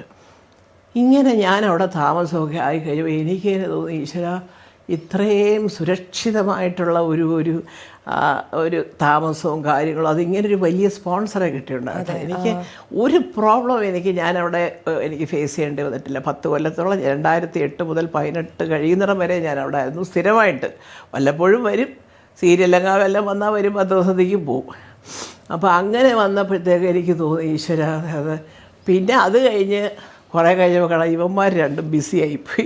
മറ്റേ ഇടയ്ക്ക് വരുമായിരുന്നു, അതിലേക്ക് വന്ന് കുറച്ച് ദിവസം അവിടെ നിൽക്കും, ഡെസേർട്ട് സഫാരി അങ്ങനെ ഇങ്ങനെ എന്നൊക്കെ പറഞ്ഞ് അത് ഒരുപാടൊന്നുമില്ല, ഒരാഴ്ചയൊക്കെ നിൽക്കുമായിരുന്നു. ഇപ്പം സമയവും കിട്ടുന്നില്ല. ഞാനവിടെ ഒറ്റപ്പെട്ടു പോയി. കൂടെ നിന്ന് സഹായിക്കാമെന്ന് പറഞ്ഞ ഞങ്ങളുടെ ഒരു ബന്ധുവുണ്ട്, പുള്ളിക്കാരന് വേറെ ഏതാണ്ടൊക്കെ ജോലി ഇതൊക്കെ പറഞ്ഞ് പോയി. അപ്പം ഇൻവെസ്റ്റ്മെൻറ്റും എല്ലാം കഴിഞ്ഞ് ഞാൻ കളഞ്ഞിട്ട് വരാൻ പറ്റൂ. അപ്പോൾ ഞാൻ അദ്ദേഹത്തിനോട് തന്നെ പറഞ്ഞു, സാർ എനിക്ക് അറപ്പ് വേണം, പക്ഷേ എനിക്ക് നടത്താനായിട്ട് തന്നെ ഇപ്പം പ്രായമായി വരുന്നതോറും നമുക്ക് വലുതി എല്ലാത്തിനും നമ്മൾ തന്നെ പോകണം, ഒപ്പിട്ട് കൊടുക്കാനായിട്ട് നമ്മുടെ പേരിലല്ലേ. അപ്പോൾ ഷേഖ് ആരുടെ പേരാണോ കൊടുത്തിരിക്കുന്നത് അവർ തന്നെ ചെന്ന് ഒപ്പിട്ട് കൊടുക്കണം. അപ്പോൾ എന്ന് പറഞ്ഞ ഒരു കാര്യം ചെയ്യാൻ നോക്കട്ടെ എന്നൊക്കെ പറഞ്ഞിട്ട് അദ്ദേഹത്തിൻ്റെ മുസ്തഫ എന്നൊക്കെ പറഞ്ഞ സെക്രട്ടറി, പിന്നെ അച്ചു എന്ന് പറഞ്ഞത് സുഹൃത്തിനെയൊക്കെ വളരെ അടുത്തിട്ട് മലപ്പുറത്തുള്ള അച്യുത് മേനോൻ, അവരെല്ലാവരും കൂടെ ഒക്കെ ആലോചിച്ചിട്ട് പറഞ്ഞു നമുക്ക് വേണമെങ്കിൽ ലീസിന് കൊടുക്കുന്ന പോലെ വല്ല എന്തെങ്കിലും ഒരു കാര്യങ്ങൾ ഇടപാട് ചെയ്യാം എന്നൊക്കെ പറഞ്ഞ് അങ്ങനെ അവരുടെയൊക്കെ കൂടെ സഹായത്തോടുകൂടിയാണ് റൊട്ടാന ഗ്രൂപ്പ് എൻ്റെ ഹോട്ടൽ വന്ന് അവർ നടത്തുന്നത് പോലെയൊക്കെയുള്ളൊരു വ്യവസ്ഥയൊക്കെ ഉണ്ടാക്കിയിട്ട് അവിടെ റൊട്ടാന എന്ന് പറഞ്ഞാൽ ഒരു അവർക്ക് എല്ലാം ഉണ്ട്, ഹോട്ടലുണ്ട്, കാറ്ററിംഗ് ഉണ്ട്, എല്ലാം ഉണ്ട്. അപ്പോൾ അവർ വന്ന് എടുത്തു കഴിഞ്ഞപ്പോൾ 1-2 അദ്ദേഹം എനിക്ക് പേഴ്സണലി തന്നാണ്. അദ്ദേഹത്തിൻ്റെ സ്റ്റെൻഡൻ യൂണിവേഴ്സിറ്റിയിൽ ഉള്ള ഒരു വലിയ റെസ്റ്റോറൻ്റ് ഉണ്ട്, അതും ഈ അൽജാസിക്കകത്തെ കോഫി ഷോപ്പ്, പിന്നെ ഡിപ്ലോമാറ്റിക് ടവറിലെ ഒരു റെസ്റ്റോറൻറ്റ്, ഇതൊക്കെ മല്ലികയ്ക്കായതുകൊണ്ട് തന്നതാണ്. അപ്പോൾ ചിലതൊക്കെ അപ്പോൾ അത് പക്ഷെ അതിനെക്കാട്ടി എടുക്കാൻ ബിസിനസ് ഒത്തിരി കാലമായിട്ട് അവിടെ ബിസിനസ് ചെയ്യുന്നവരല്ലേ. പക്ഷെ എന്നാലും അവർക്ക് ആ വലിയ ഇത് മാത്രം മതിയായിരുന്നു. കാരണം അവർ കൂടുതലും ഇങ്ങനെ ഞാനുള്ളപ്പോൾ എന്താണെന്ന് വെച്ചാൽ ഷെയ്ഖ് ഫൈസൽ തന്നെ ഈ അംബാസഡേഴ്സ് മീറ്റ് മ്യൂസിയത്തിൽ അല്ലെങ്കിൽ ഞങ്ങളുടെ ഹോട്ടലിൽ ഒരുപാട് പേര്, ശ്രീലങ്കൻ അംബാസഡർ, സിംഗപ്പൂരിൽ നിന്നുള്ളവർ, ഇന്ത്യൻ അംബാസഡർ, എല്ലാവരും അവരുടെ പാർട്ടിക്കൊക്കെ ഞങ്ങളെയാണ് വിളിക്കുന്നത്. അപ്പോൾ അത് അങ്ങനെ ഒരു ഭാഗ്യം ദൈവം തമ്പുരാൻ എവിടുന്നോ കൊണ്ട് തന്നു. അത് വളരെ കൃത്യമായിട്ട് ഒരു ചീത്തപ്പേര് കേൾപ്പിക്കാതെ ഇതെല്ലാം ഓരോ സെറ്റിൽമെൻറ്റൊക്കെ നടത്തിയിട്ട് ഞാൻ അന്തസ്സായിട്ട് ഇപ്പോഴും എനിക്ക് ആ ബന്ധങ്ങളൊക്കെ ഞാൻ നിലനിർത്തുന്നുണ്ട്. എപ്പോൾ വേണേ പോകാം. പക്ഷേ അല്ല ചുമ്മാ വെറുതെ പോയിട്ട് അല്ലാതെ മറ്റേതൊക്കെ അതൊക്കെ വിട്ടു ഞാൻ. അതിപ്പോൾ നടത്തുന്നത് റൊട്ടാനക്കാരാണ്. അപ്പോൾ അത് കാരണം ഈ പറഞ്ഞതുപോലെ എനിക്ക് ഇപ്പോൾ എന്താണെന്ന് വെച്ചാൽ ഒറ്റയ്ക്ക് പോയി അവിടെ നിന്നിട്ട് ചെയ്യാനൊക്കെ ഒരു ബുദ്ധിമുട്ടുണ്ടോ. അപ്പോൾ ഞാൻ ഈ മരുമക്കളെ കാട്ടി ബിസി, സുപ്രിയ പ്രൊഡക്ഷൻ, അത് ഇത് മറ്റത് പൂർണ്ണമാക്കി അയ്യോ പൂർണ്ണമാക്കി എന്നും ഡ്രസ്സ് ഡിസൈനിങ്, തയ്യൽ, ഇതെല്ലാം കൂടെ എങ്ങനെയാണെന്നോ. അപ്പോൾ ഇതൊക്കെ കൂടെ ആയപ്പോഴത്തേക്ക് എനിക്ക് ബുദ്ധിമുട്ടായി തുടങ്ങി, മക്കളെ കിട്ടുന്നില്ല. അപ്പോഴാണ് ഞാൻ അദ്ദേഹത്തിനോട് പറഞ്ഞത്. അപ്പോൾ അദ്ദേഹം കുഴപ്പമില്ല, എന്തെങ്കിലും വേറെ വല്ല കുറച്ചുകൂടെ ഈസിയറായിട്ട് കൊണ്ടുപോകാമെന്ന് പറഞ്ഞുകൊണ്ട് എപ്പോൾ വേണമെങ്കിൽ പറഞ്ഞോണം, നമുക്കത് ചെയ്യാമെന്നൊക്കെ പറഞ്ഞ് എല്ലാ അനുഗ്രഹങ്ങളും വാങ്ങിയിട്ടാണ്. പക്ഷെ വലിയ കാര്യം അദ്ദേഹത്തിനും ഭാര്യയ്ക്കും 2 പെമ്മക്കും വലിയ കാര്യം. ഈ 70s കാലഘട്ടത്തിലേക്ക് ആണ് അമ്മ ഫിലിമിലേക്ക് വരുന്നത്. അപ്പം ഇപ്പം നമ്മൾ വിമൻ റൈറ്റ്സ് അല്ലെങ്കിൽ വിമൻ ഇൻ ഫിലിം എങ്ങനെയാണ് വർക്ക് ചെയ്യുന്നതൊക്കെ നമുക്കറിയാം. ആ ഒരു കാലഘട്ടത്തിൽ അമ്മ ഫിലിമിൽ വന്നപ്പോൾ എങ്ങനെയായിരുന്നു? പിന്നെ ഇപ്പം അമ്മയ്ക്ക് സെറ്റിലെ ഫെസിലിറ്റീസും ഇതെല്ലാം അറിയാം. ഇപ്പോഴത്തെ എന്തെങ്കിലും ഒരു ഫെസിലിറ്റി അന്ന് കാലത്ത് കൊണ്ടുപോകണമെന്ന് തോന്നുവാണെങ്കിൽ ഏതായിരിക്കും അത്? അല്ല, ഇത് എന്താ സംഭവം എന്ന് വെച്ചാൽ ഇപ്പോൾ എല്ലാവരും പറയും, ഇപ്പോൾ എല്ലാവരും ക്യാരവനിൽ കയറി അവനവൻ്റെ ഇരിക്കുക, ഞങ്ങൾ അങ്ങോട്ട് പോയപ്പോൾ കണ്ടില്ല, ഇങ്ങോട്ട് പോയപ്പോൾ കണ്ടില്ല. അതൊന്നും ഒരു തെറ്റാന്ന് പറയാനൊക്കത്തില്ല. ഞാൻ ചോദിക്കട്ടെ, ഇപ്പം എൻ്റെ മക്കളെയൊക്കെ വിട്ടുള്ളൂ, മമ്മൂട്ടി മോഹൻലാലും കൂടി കസേരയിട്ട് റോഡ് സൈഡിൽ ഇരുന്നാൽ എന്തായിരിക്കും അവസ്ഥ? ഷൂട്ടിംഗ് നടക്കും അവിടെ? ഇല്ല. എന്തിനീ വിവരമില്ലാതെ വല്ലതൊക്കെ അങ്ങനൊന്നും പറയരുത്. ക്യാരവനിൽ കയറി ഇരുന്നു, ക്യാരവനിൽ ഇരിക്കാൻ ബാക്കിയുള്ള അടുത്ത സീൻ എടുക്കാൻ അവർക്ക് സെറ്റപ്പ് ചെയ്യാനുള്ള സൗകര്യം ഉണ്ടാക്കി കൊടുക്കുക. അവർ കാശ് കൊടുത്ത് വാങ്ങിച്ച ക്യാരവൻ അവർ അല്ലേ. അപ്പം അതുകൊണ്ട് അതൊന്നും അല്ല തെറ്റെന്ന് പറഞ്ഞതെന്ന് വെച്ചാൽ ഈ തമ്മിലുള്ള സംസാരം അതുകൊണ്ട് കുറഞ്ഞു എന്നായിരിക്കും പലരും ഉദ്ദേശിക്കുന്നത്. പക്ഷെ പറയുന്നത് അപ്പോഴേ ക്യാരവനിലിരുന്ന് അല്ലല്ല. പണ്ടെന്താ സംഭവം എന്ന് വെച്ചാൽ പ്രൊഡ്യൂസേഴ്സ് കുറെ കൂടെ സ്ട്രിക്റ്റ് ആയിരുന്നു. ഇപ്പം ഓരോ താരങ്ങളുടെ ഇഷ്ടാനുസരണം അഭിപ്രായങ്ങൾ മാറ്റാറുണ്ട് എല്ലാ അസോസിയേഷനും. വേണ്ടപ്പെട്ടവരാണെങ്കിൽ ആ ഭാഗമൊക്കെ വിടും, അത്ര വേണ്ടപ്പെട്ടവനല്ലെങ്കിൽ 2 കുറ്റം കൂടുതൽ പറയും. ഇതൊക്കെ രാഷ്ട്രീയം പോലെ തന്നെ സിനിമയിലും ഉണ്ട്, യാതൊരു സംശയവും വേണ്ട. അത് അസോസിയേഷനുകളിലും ഉണ്ട്. ഒരു വിഭാഗം ഒരാളിൻ്റെ കൂടെ, കുറച്ചൊരു വിഭാഗം വേറൊരാളിൻ്റെ കൂടെ, ഇതിലൊന്നും പെടാത്തവൻ്റെ നേരെ 2 പേരുടെ കൂടെ ഒരു ശത്രുത. അസോസിയേഷൻസും ഓർഗനൈസേഷനും ഒക്കെ ആർട്ടിസ്റ്റിനെ ഹെൽപ്പ് അല്ലേ ചെയ്യേണ്ടത്? ഏതിന്? ഈ ഇത് കൂട്ട ഓർഗനൈസേഷനൊക്കെ ആൾക്കാരെ ഹെൽപ്പ് ചെയ്യാൻ. അല്ല, അതെ, ഹെൽപ്പ് ചെയ്യുക എന്ന് പറഞ്ഞാൽ അതിനകത്ത് ഒരുപാട് ലിമിറ്റേഷൻസ് ഉണ്ട്. അവിടെ ഇപ്പോൾ ഞാൻ പറയട്ടെ, മോഹൻലാൽ അവിടെ ഇരുന്നുകൊണ്ട് എല്ലാവരുടെയും കാര്യങ്ങൾ അന്വേഷിക്കുക. അവർ എന്തപ്പോൾ അവിടെ പ്രശ്നം? അപ്പം മോഹൻലാൽ ഇങ്ങനെ ഓടി നടന്ന് അഭിനയിക്കുന്ന ഇത്രയും തിരക്കുള്ള ഒരു നടനാണ്. ഈ എക്സിക്യൂട്ടീവ് കമ്മിറ്റി അംഗങ്ങളാണ് ആയിരിക്കും പലതും അദ്ദേഹത്തിനെ അറിയിക്കുന്നതും ഒക്കെ. അവരെല്ലാവരും ഒറ്റക്കെട്ടാണെന്നുള്ളത് ആദ്യം മോഹൻലാൽ പരിശോധിക്കണം. അതൊന്ന്.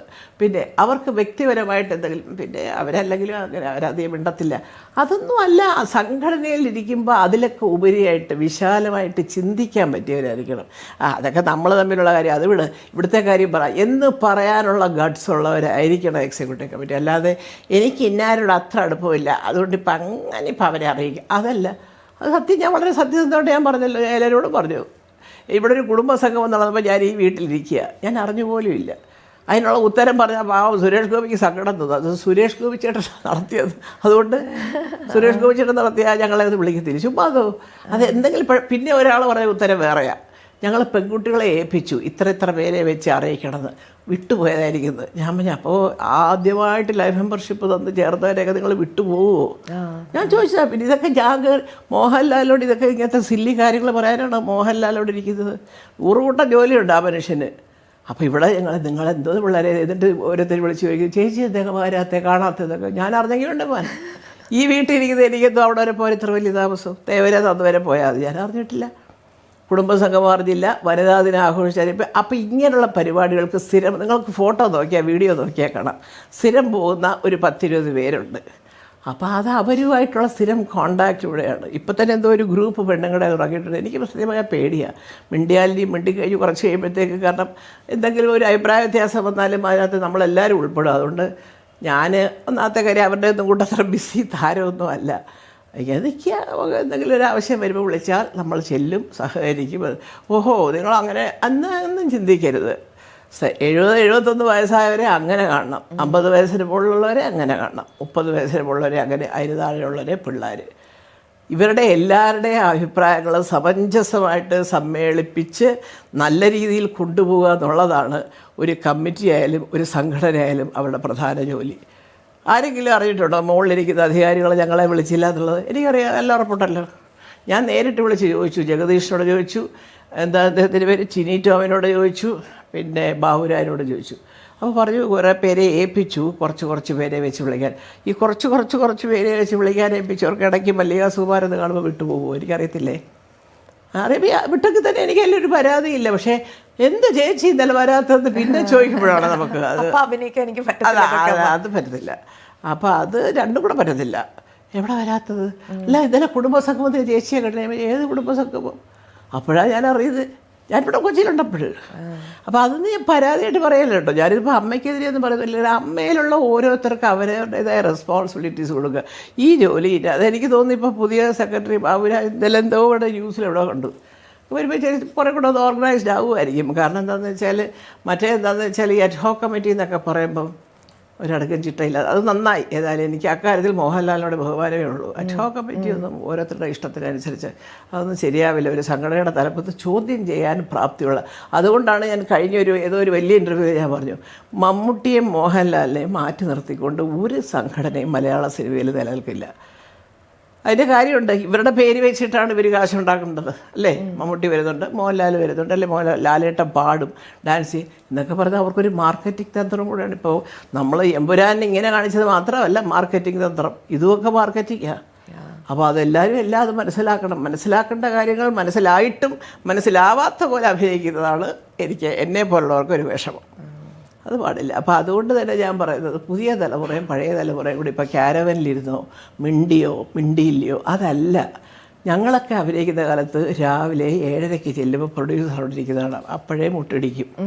അപ്പോൾ നമ്മളോട് 7 പറയും, നമ്മളൊരു 7:15 ചെല്ലാൻ. അപ്പോൾ 7 നമ്മളോട് പറഞ്ഞാൽ പ്രൊഡ്യൂസർ 6:45 വരും. സാറേ അതല്ല അല്ല കുഴപ്പമില്ല, അത് പെട്ടെന്ന് റെഡിയാവണം. അപ്പോൾ പ്രൊഡ്യൂസറെ പറഞ്ഞത് പെട്ടെന്ന് റെഡിയാവണം, ഡയറക്ടർ ഇപ്പോൾ വരുമെന്നൊക്കെയുള്ളത്. അതങ്ങനൊരു കാലമാണ്. പിന്നെ കൂടെ വരുന്നത് നസീർ സാറുണ്ട്, മധു സാറുണ്ട്. ഞാൻ സത്യമാഷിനെ മാത്രം എനിക്ക് അദ്ദേഹത്തിൻ്റെ മക്കളെയൊക്കെ എല്ലാവരെയും അറിയാം. ഇപ്പം അമ്മയ്ക്ക് പോയപ്പോഴും മൂത്ത മോനെ കണ്ടു, പിന്നെ മോളെ അറിയാം, കൊച്ചുമോളെ അറിയാം, എല്ലാവരെയും അറിയാം. അപ്പം ഞാൻ അന്നൊക്കെ പോകുമ്പോൾ ഉമ്മർ സാറ് വരെ കളിയാക്കും. വരാൻ സമയമില്ല, എന്നൊക്കെ പറഞ്ഞ് നമ്മളെ എന്തെങ്കിലും 2 കമൻ്റ് അടിക്കും, എന്താ ഇത്ര താമസിച്ചതൊക്കെ. അപ്പോൾ അത് കേൾപ്പിക്കാതിരിക്കുക എന്നുള്ളതാണ് അന്ന് ഞങ്ങളുടെയൊക്കെ ഒരു വലിയൊരു ഇത്. കാരണം അവരൊക്കെ എത്രയോ സീരിയസ്. സമയത്ത് അമ്മ കൂടുതലും വർക്ക് എത്തിക്സും പ്രൊഫഷണൽസും കുറച്ച് കൂടുതലായിരുന്നു ഏത് ആ കാലഘട്ടത്തിൽ. അല്ല, ഞാൻ ഒരുവിധപ്പെട്ട എല്ലാ സംവിധാനങ്ങളുടെയും ഞാൻ അഭിനയിച്ചിട്ടുണ്ട്. അതിൽ പേടിച്ച് കൃത്യമായിട്ട് ചെന്നുകൊണ്ടിരുന്ന കുറച്ച് പേരുണ്ട്. വിൻസെൻ്റ് മാഷ്, പാവം ദൈവമേ, അദ്ദേഹത്തിനൊക്കെ വേറൊന്നുമില്ല, ജോലിയിൽ കൃത്യത വേണം. അദ്ദേഹം എപ്പോഴും പറഞ്ഞുകൊണ്ടിരുന്നൊരു കാര്യമാണ്. അതേപോലെ തന്നെയാണ് ജോർജ് സാറ്. 9 സീനുണ്ട്, നേരത്തെ വന്നാൽ നേരത്തെ തീർത്തു പോകാം, ഇല്ലെങ്കിൽ 12 മണിയാവും രാത്രി എന്ന് തുറന്ന് പറയും സാറ്. അപ്പോൾ അങ്ങനെ കുറച്ച് പേരുണ്ട്. അപ്പോൾ അത് അവരുടെയൊക്കെ സെറ്റുകളിൽ ഇനിയിപ്പോൾ അവരുടെ സെറ്റ് പോലെ അല്ല, ഒന്നും പറയാത്ത പ്രൊഡ്യൂസറാണെങ്കിൽ പോലും പ്രൊഡ്യൂസർ എന്ന് പറയുന്ന ആളിന് ആ ഒരു പ്രത്യേക സ്ഥാനമുണ്ട് സെറ്റിൽ. ഇന്നിപ്പോൾ അങ്ങനെയല്ല, പ്രൊഡ്യൂസേഴ്സിനെ അധികമൊന്നും നമ്മൾ കാണാറില്ല. ആരാ പ്രൊഡ്യൂസർ? വരും, അത് വൈകിട്ടൊക്കെ വരുള്ളൂ അവരൊക്കെ. കാരണം ആ സിസ്റ്റം മാറി. അത് നോക്കാൻ മാനേജേഴ്സ് ഉണ്ട്, അതുണ്ട്, ഇതുണ്ട്. പിന്നെ കാലാനുസൃതമായ മാറ്റങ്ങൾ എല്ലാ രംഗത്തുള്ളതുപോലെ സിനിമയിലുണ്ട്. ഒരുപാട് പേർക്ക് അപ്പോൾ ജോലിയായി, നോക്കാൻ മാനേജർ, അസിസ്റ്റൻറ്റ് മാനേജർ, മെസ്സ്, മറ്റത് മറിച്ചത് എന്ന് വേണ്ട എല്ലാ സർവ്വസന്നാഹങ്ങളും ഇപ്പോൾ അവിടെ ഉണ്ട്. വല്ലതും പറയണമെങ്കിൽ നമുക്ക് പ്രൊഡക്ഷൻ കൺട്രോളറോട് പറയാം. മറ്റേ അങ്ങനെയല്ല, ഇച്ചിരി പൈസ വേണമെങ്കിൽ സാറേ എനിക്ക് അടുത്ത തിങ്കളാഴ്ച കുറച്ച് പൈസ ഇത്ര വേണം, അങ്ങോട്ട് അയച്ചാൽ മതി ആരെങ്കിലും, ഇത്രയേ ഉള്ളൂ ചോദ്യവും ഉത്തരവൊക്കെ കൂടെ. അത് അപ്പോൾ അങ്ങനെയുള്ള ഒരു പ്രൊഡ്യൂസർമാരുടെ, ഒട്ടുമുക്കാൽ പ്രൊഡ്യൂസർമാരുടെ കൂടെയും പഴയ സംവിധായകരെ ഏതാണ്ടൊക്കെ എല്ലാവരുടെയും കൂടെ ഞാൻ അഭിനയിച്ചിട്ടുണ്ട്. ഈ പഴയകാലം അതാണ് ആ വ്യത്യാസം, അതാണ് മോളെ. കാരണം ഇപ്പം സിസ്റ്റം മാറിയപ്പോൾ നമുക്ക് ചെന്ന് കഴിഞ്ഞാൽ കുറേ കൂടെ ആർട്ടിസ്റ്റുകളുടെയും മറ്റുള്ളവരുടെയൊക്കെ ഡോമിനേഷൻ കുറച്ച് കൂടുതലാണ്, കുറച്ച് ഭരണം എന്നൊക്കെ പറഞ്ഞാൽ അങ്ങനെ കൊണ്ടുവരും, ഇങ്ങനെ കൊണ്ടുവരും, അത് ചെയ്യും, ഇത് ചെയ്യും. അതോറിറ്റി ഉള്ളായിരുന്നു പ്രൊഡ്യൂസർ. മറ്റേത് അവർ തരുന്ന ഡ്രസ്സ് ഇട്ടോണം, അതിന് വേറെ അഭിപ്രായ പ്രകടനമൊന്നുമില്ല. നമ്മുടെ പിന്നെ വേറൊരു കാര്യങ്ങളുണ്ട്, ഇന്നത്തെ പോലെ റെഡിമെയ്ഡ് വാങ്ങിക്കാൻ ഓടുകയല്ല. അവിടെ സെറ്റ് ചെയ്ത് പാകമല്ലേ അമ്മ, അയ്യോ എന്തോ തെറ്റിപ്പോയി, ഉടനെ ഓടുക. സീൻ എടുക്കുന്നതിന് ഇപ്പോൾ റെഡിമെയ്ഡ് വാങ്ങിക്കാൻ അടുത്തത്, അതൊന്നും അന്ന് നടക്കില്ല. തയ്ച്ചോടണം. 2 ദിവസം മുമ്പ് അവരെ വീട്ടിൽ കൊണ്ടുപോയി ഇട്ട് നോക്കണം, കറക്റ്റാണോ എന്ന് നോക്കിയിട്ട് കറക്റ്റ് അല്ലേ തിരുത്തി വെച്ചോണം. ഇപ്പം അങ്ങനെ അല്ലല്ലോ, നമ്മൾ അവിടെ ചെന്നിട്ട് ഐഡിയിച്ച് നോക്കുന്നത്, അയ്യോ ഇവിടെ കയറുന്നില്ല കേട്ടാ. അങ്ങനെയൊക്കെ വരുമ്പോഴാണ് ഈ താമസങ്ങളൊക്കെ വരുന്നത്. അതൊക്കെ അങ്ങനത്തെ കാര്യങ്ങളൊക്കെ ഇല്ലാതിരിക്കണമെങ്കിൽ ഈ പറയുന്നതിൻ്റെ വിട്ട് കൺട്രോളർമാരും ഡയറക്ടറും അവരും നാളെ 9 മണിക്ക് എനിക്ക് അവരെ റെഡിയാക്കി തരണം. ഇവിടെ തന്നെ അത് ശരിയല്ല.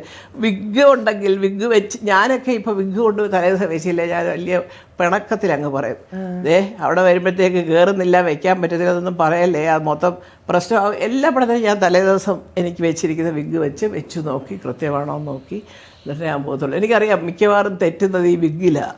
തലയുടെ അളവൊക്കെ എടുത്തെന്നൊക്കെ പറയാം, ചുമ്മാ ഇവരെവിടെയെങ്കിലും ചെന്നിട്ട് എടുക്കുമ്പോൾ ആ അളവൊന്നും ആയിരിക്കത്തില്ല. അങ്ങനത്തെ അബദ്ധങ്ങളൊക്കെ ഒരുപാട് പറ്റുന്നുണ്ട്. അന്ന് അതൊന്നുമില്ല, എല്ലാം നേരത്തെ വീട്ടിൽ കൊണ്ടുവന്ന് നോക്കണം. അപ്പോൾ അമ്മാതിരി വ്യത്യാസങ്ങൾ വന്നപ്പോൾ പുതിയ തലമുറ പഠിച്ചിരിക്കുന്ന ഒരു രീതി, ഞങ്ങളെപ്പോലുള്ള പഴയ തലമുറ ഇപ്പം എവിടെ നേരിട്ട് ലൈവ് ശബ്ദം എടുക്കുന്നത് എല്ലാം ഡബ്ബിങ് അല്ലേ. അപ്പോൾ വേണമെങ്കിൽ നമുക്ക് തിരുത്താം. അത് ഒരു കണക്കിന് നല്ലതാണ്. കാരണം നമുക്ക് കാണുമ്പോഴത് അയ്യോ അവിടുത്തെ തിരിഞ്ഞ് പോയപ്പോൾ ഒരു മൂളലിങ്ങനെ ഇടാമായിരുന്നു നമുക്ക് തോന്നുന്നെങ്കിൽ ഡബ്ബ് ചെയ്യുമ്പോൾ ഇടാൻ പറ്റും. ചിലപ്പോൾ അഭിനയിക്കുമ്പോൾ എല്ലാവരും കൂടെ സംസാരിക്കുമ്പോൾ നമ്മളതൊക്കെ വിട്ടുപോകും. ഇങ്ങനെയൊക്കെയുള്ള കാര്യങ്ങൾ ഡബ്ബിങ് ആയതുകൊണ്ട് കുറച്ചുകൂടെ നമുക്കൊരു ഇംപ്രവൈസ് ചെയ്ത് ചെയ്യാൻ പറ്റും. പക്ഷേ അന്നത് വളരെ കുറവാണ്. വിത്ത് സൗണ്ട് പോകുന്നതായിരുന്നു കൂടുതലും എടുത്തുകൊണ്ടിരുന്നത്. നസീർ സാറടക്കം എല്ലാവരും, നസീർ സാറായാലും സാറായാലും വലിയ വലിയ നടന്മാർ, അതിന് ശേഷം വന്നവരും അതെ. പിന്നെ വരുമ്പോഴാണ് ഡബ്ബിങ് വരാൻ തുടങ്ങിയത്. ഡബ്ബിങ്ങിലൂടെ വെളിയിലൊക്കെ ഡിസ്റ്റർബൻസ് ഒരുപാടാന്നൊക്കെ പറഞ്ഞ്. അപ്പോൾ അങ്ങനെയുള്ള വ്യത്യാസങ്ങൾ വന്നപ്പോൾ പല വ്യത്യാസങ്ങളും ഉൾക്കൊള്ളാൻ മടി. That is number 1. നമ്പർ 2, ഒരു സംഘടനാ മീറ്റിങ്ങിന് വന്നാൽ പോലും അവിടെ വ്യക്തിപരമായിട്ടുള്ള ചില അഭിനയങ്ങൾ കാണിച്ച് കുറേ പേര് ശരിയല്ല, ഇതിനൊന്നിനും അല്ല സംഘടന. ഒറ്റക്കെട്ടായിട്ട് നിന്ന് നമ്മുടെ കാര്യങ്ങൾ പറയേണ്ട രീതിക്ക് പറയേണ്ട ഭാഷ ഉപയോഗിച്ച്, ദാറ്റ് ഈസ് വെരി ഇമ്പോർട്ടൻറ്റ്. പറയേണ്ട ഭാഷ ഉപയോഗിച്ച് തന്നെ പറയണം അല്ലേ. ഞാനത് പറഞ്ഞാൽ ഇങ്ങനെ ഇഷ്ടപ്പെടില്ല, ഞാനൊക്കെ ചുമ്മാ പറയുക. അങ്ങനെ ഇഷ്ടപ്പെടാത്ത വലിയ നടന്മാരൊന്നും അവിടെ ഇല്ല. കാര്യങ്ങൾ പറയാം, പക്ഷേ ഈ പറയുന്നതിലോട്ട് ഉള്ള കാര്യങ്ങളായിരിക്കണം. അതാണ് അതിപ്പോൾ ഞാൻ കണ്ടിടത്തോളം എന്താണെന്ന് വെച്ചാൽ കാര്യങ്ങൾ പറയാനായിട്ട് കുറച്ച് സമയമുണ്ട്, പിന്നെ എല്ലാവരും ഇവിടെ കാണുന്ന ഒരു സന്തോഷ ദിവസം ഈ അങ്ങനെ ആയി പോകുന്നു. അതല്ല, ഫസ്റ്റ് കാര്യങ്ങൾ, പ്രധാനപ്പെട്ട കാര്യങ്ങളൊക്കെ ചർച്ച ചെയ്ത് ഒക്കെ വന്നിട്ട് പിന്നെ നമുക്ക് സന്തോഷമോ ഫോട്ടോ എടുപ്പോ ഒക്കെ അതൊക്കെ നടന്നിട്ട് അതൊക്കെ അതിൻ്റെ ഒരു ഭാഗമാണ് വർഷത്തിലൊരിക്കൽ കാണുമ്പോൾ. അപ്പോൾ ഇമാതിരിയുള്ള രീതികളൊക്കെ വരുമ്പോൾ പുതിയ തലമുറയും അവരോടൊപ്പം നിൽക്കണം, ഞാനും നിങ്ങളോടൊപ്പമാണ് എന്ന് കാണിക്കാൻ ശ്രമിക്കുന്ന പഴയ ആൾക്കാരും എല്ലാം ഒരു പ്രത്യേക രീതിയിലാണ്. അതുകൊണ്ടാണല്ലോ ചില കാര്യങ്ങൾക്ക് നമ്മളെയൊക്കെ അവരത് വരില്ല, ചുമ്മാ വെറുതെ അവർ വന്നാലും അവരൊന്നും മിണ്ടത്തെ. അമ്മ പഴയ ഒരു ഫിലിമിലെ സരിത എന്ന് പറഞ്ഞ ചിത്രത്തിൽ ഒരു ഇതിലൊക്കെ പാട്ട് പാടിയിട്ടുണ്ട്, ഹമ്മിങ് ഒക്കെ അതൊരു അതെ താളത്തിൽ പറയുന്നത് അമ്പലനടയിൽ ദ്വാദശി നാളിൽ അതല്ലേ. പിന്നെ ആലോചിച്ചിട്ടുണ്ടോ എപ്പോഴെങ്കിലും പാട്ട് പാടുന്ന? ഡബിങ് കുറെ ചെയ്തിട്ടുണ്ട്, പക്ഷെ അതെ ഞാൻ സ്റ്റേജിൽ കുറേ പാടിയിട്ടുണ്ട്, പലരുടെയും കൂടെ പാടിയിട്ടുണ്ട്. ബാലേന്ദ്രമേനോൻ, വേണു നാഗവള്ളി, അതെല്ലാം കഴിഞ്ഞ് ജയചന്ദ്രൻ ചേട്ടൻ്റെ കൂടെ ഈ പാട്ട് പാടിയില്ലേ, ആ പാട്ടിൻ്റെ എല്ലാം കഴിഞ്ഞിട്ട് ഞാനൊരു പ്രോഗ്രാമിന് ജയചന്ദ്രൻ ചേട്ടൻ്റെ കൂടെ ഞാൻ ഡ്യുവറ്റ് പാടിയിട്ടുണ്ട്, അങ്ങനെ സ്റ്റേജിൽ പാടിയിട്ടുണ്ട്. എൻ്റെ കോട്ടയത്ത് എനിക്ക് ഈ പറഞ്ഞിട്ട് സ്വപ്നാടനത്തിൻ്റെ അവാർഡ് കിട്ടിയ സമയത്ത് ഞാൻ പാട്ട് അതാണ് ഏറ്റവും പേടിച്ചൊരു സംഭവം. പുലേനാർ മണിയമ്മ എന്ന് പറയുന്ന പാട്ട് പാടി ഇങ്ങനെ വലത്തോട്ട് നോക്കിയപ്പോൾ അവിടെ ദാസേട്ടൻ നിൽക്കുന്നു. എൻ്റെ സകല ശബ്ദവും പോയി മുട്ടിടിക്കാൻ തുടങ്ങി. തൊട്ടപ്പുറത്ത് കമലഹാസനും പോരെ, അവർ രണ്ടരും അവിടെ നിൽക്കുക. ഇനി എന്തെല്ലാം കേൾക്കേണ്ടി വരുമോ എന്തോ ഈശ്വര. എനിക്ക് അതോടുകൂടി എനിക്ക് പക്ഷെ പിന്നെ എന്താ ഒരു ഫിലിമിലേക്ക് അല്ല, പാട്ടിനെക്കാട്ടിൽ കൂടുതൽ അഭിനയത്തിലേക്ക് തിരിയുകയും ഡബിങ്, അത് പിന്നെ ഞാൻ ഒരുപാട് ആർട്ടിസ്റ്റുകൾക്ക് ഡബ് ചെയ്തിട്ടുണ്ട്. ഞാൻ പണ്ടൊക്കെ ഒരു വലിയൊരു ബിസിനസ് ആയിരുന്നു അത്. കന്നഡത്തിൽ നിന്നും തെലുങ്കിൽ നിന്നും ഒക്കെ നല്ല പടങ്ങളെടുത്ത് മലയാളത്തിൽ ഡബ് ചെയ്തിറക്കുക. അങ്ങനെ ഞാൻ ശാരദ ചേച്ചിക്ക്, പിന്നെ ഒരുപാട് നടിമാർക്ക് ഈ പറയുന്ന പോലെ മറ്റേ ഹേമലത എന്നൊക്കെ പറഞ്ഞിട്ട് ഹേമ ചൗധരി, അങ്ങനെ കുറേ പേരുണ്ടായിരുന്നു. പിന്നെ നമ്മുടെ കൽപ്പന കന്നഡത്തിലെ, അവർക്കെല്ലാം ഞാൻ ഡബ് ചെയ്തിട്ടുണ്ട്. അപ്പം അങ്ങനെ ഡബിങ്ങും ആക്ടിങ്ങും എല്ലാം കൂടെ വന്നപ്പോൾ പാട്ടൊക്കെ വിട്ടു. അപ്പം അന്നൊക്കെ നമുക്ക് ജീവിക്കണമല്ലോ, കാശ് എവിടെയാണോ കൂടുതൽ, അല്ല പാട്ടുകാരിയാണെങ്കിൽ പാട്ടൊക്കെ ശരിക്കും പഠിക്കണ്ടേ. അങ്ങനെ സമയം കളയണ്ട, ആ നേരം കൊണ്ട് നമുക്ക് ഡബ് ചെയ്യാൻ എന്നൊക്കെ വിചാരിച്ച് പാട്ട് പഠിക്കാനൊന്നും അങ്ങനെ സമയം കളഞ്ഞ അതിൻ്റെതായ കുഴപ്പം കൊണ്ട് തന്നെയാണ് പാട്ട് നിർത്തേണ്ടി വന്നത്. പാട്ടൊക്കെ പാടണമെങ്കിൽ അതിനൊരു തപസ്യാണത്. അത് പഠിച്ച് അതിൻ്റെ എല്ലാ ശാസ്ത്രീയ വശങ്ങളൊക്കെ മനസ്സിലാക്കി. അത് കണ്ടിട്ടില്ലേ, ഇപ്പോൾ ചിത്രയാണെങ്കിൽ ഇപ്പോൾ ദാസേട്ടൊക്കെ സ്വരം പാടി അവർ ഒരു വരി പാടുന്നതിന് മുമ്പ് അതിൻ്റെ സ്വരസ്ഥാനങ്ങളൊക്കെ അറിഞ്ഞിട്ടൊക്കെ അതൊക്കെ അങ്ങനെയുള്ളവർ വേണം പാടാൻ. അല്ല വലിയ മറ്റേ ഈ ഡപ്പാങ്കുത്ത് ഡാൻസിന് അതൊന്നും വേണ്ടെങ്കിലും നല്ലൊരു പാട്ട് പാടണമെങ്കിൽ ശാസ്ത്രീയമായി സംഗീതം പഠിച്ചിരിക്കണം. അത് ചെയ്യുന്ന കാര്യം ഏറ്റവും പെർഫെക്റ്റ് ആയിട്ട് ചെയ്യണം വിചാരിക്കുന്നത്. കമൽഹാസൻ സാർ ഇപ്പം പാട്ട് പാടുമ്പോൾ അവിടെ നിന്ന് പറഞ്ഞത് കൊണ്ടാണ് ഞാനിപ്പോൾ അമ്മേനെ ബുക്കിൽ കാണിച്ചു തന്നിരുന്നല്ലോ. അപ്പം എന്നെ സംബന്ധിച്ചും അതേപോലെ വലിയൊരു മൊമെന്റ് ആയിരുന്നു സാറിനെ കാണുന്നതും കമൽഹാസനൊക്കെ. സത്യം പറഞ്ഞാൽ ഞാൻ 2-3 പടത്തിലുണ്ട് അദ്ദേഹത്തിൻ്റെ കാത്തിരുന്ന നിമിഷം, പിന്നെ അത് ലവ് ബേർഡ്സ് എന്ന് പറഞ്ഞൊരു വയനാടെന്നും ഇങ്ങനെ കുറേ. ഞാൻ അമ്മ ബർത്ത്ഡേ വിഷ് ഒക്കെ ആക്ച്വലി പിക്ചർ ഇൻസ്റ്റാഗ്രാമിൽ ഷെയർ ചെയ്തേക്കുന്നുണ്ട്. അടൂർ ബാസി സാർ ഇപ്പുറത്ത് നിൽക്കുന്നത്, ഞങ്ങൾ 3 പേരും. അത് ആദ്യ പാടുന്ന അടൂർ ബാസി സാർ ഡയറക്റ്റ് ചെയ്ത പടത്തിനകത്ത് ഞാൻ, കമലഹാസൻ, ഷീലാമ്മ, ഞങ്ങളെല്ലാവരും ഉണ്ടായിരുന്നു. നല്ല രസമാണ് സെറ്റിൽ. കാരണം അദ്ദേഹത്തിന് ഇന്ന് വരെ ഒരു വലിയ സൂപ്പർ സ്റ്റാറിൻ്റെ ഒരു ജാടയും കാണിക്കുന്നില്ല. എപ്പോൾ കണ്ടാലും സംസാരിക്കുകയും.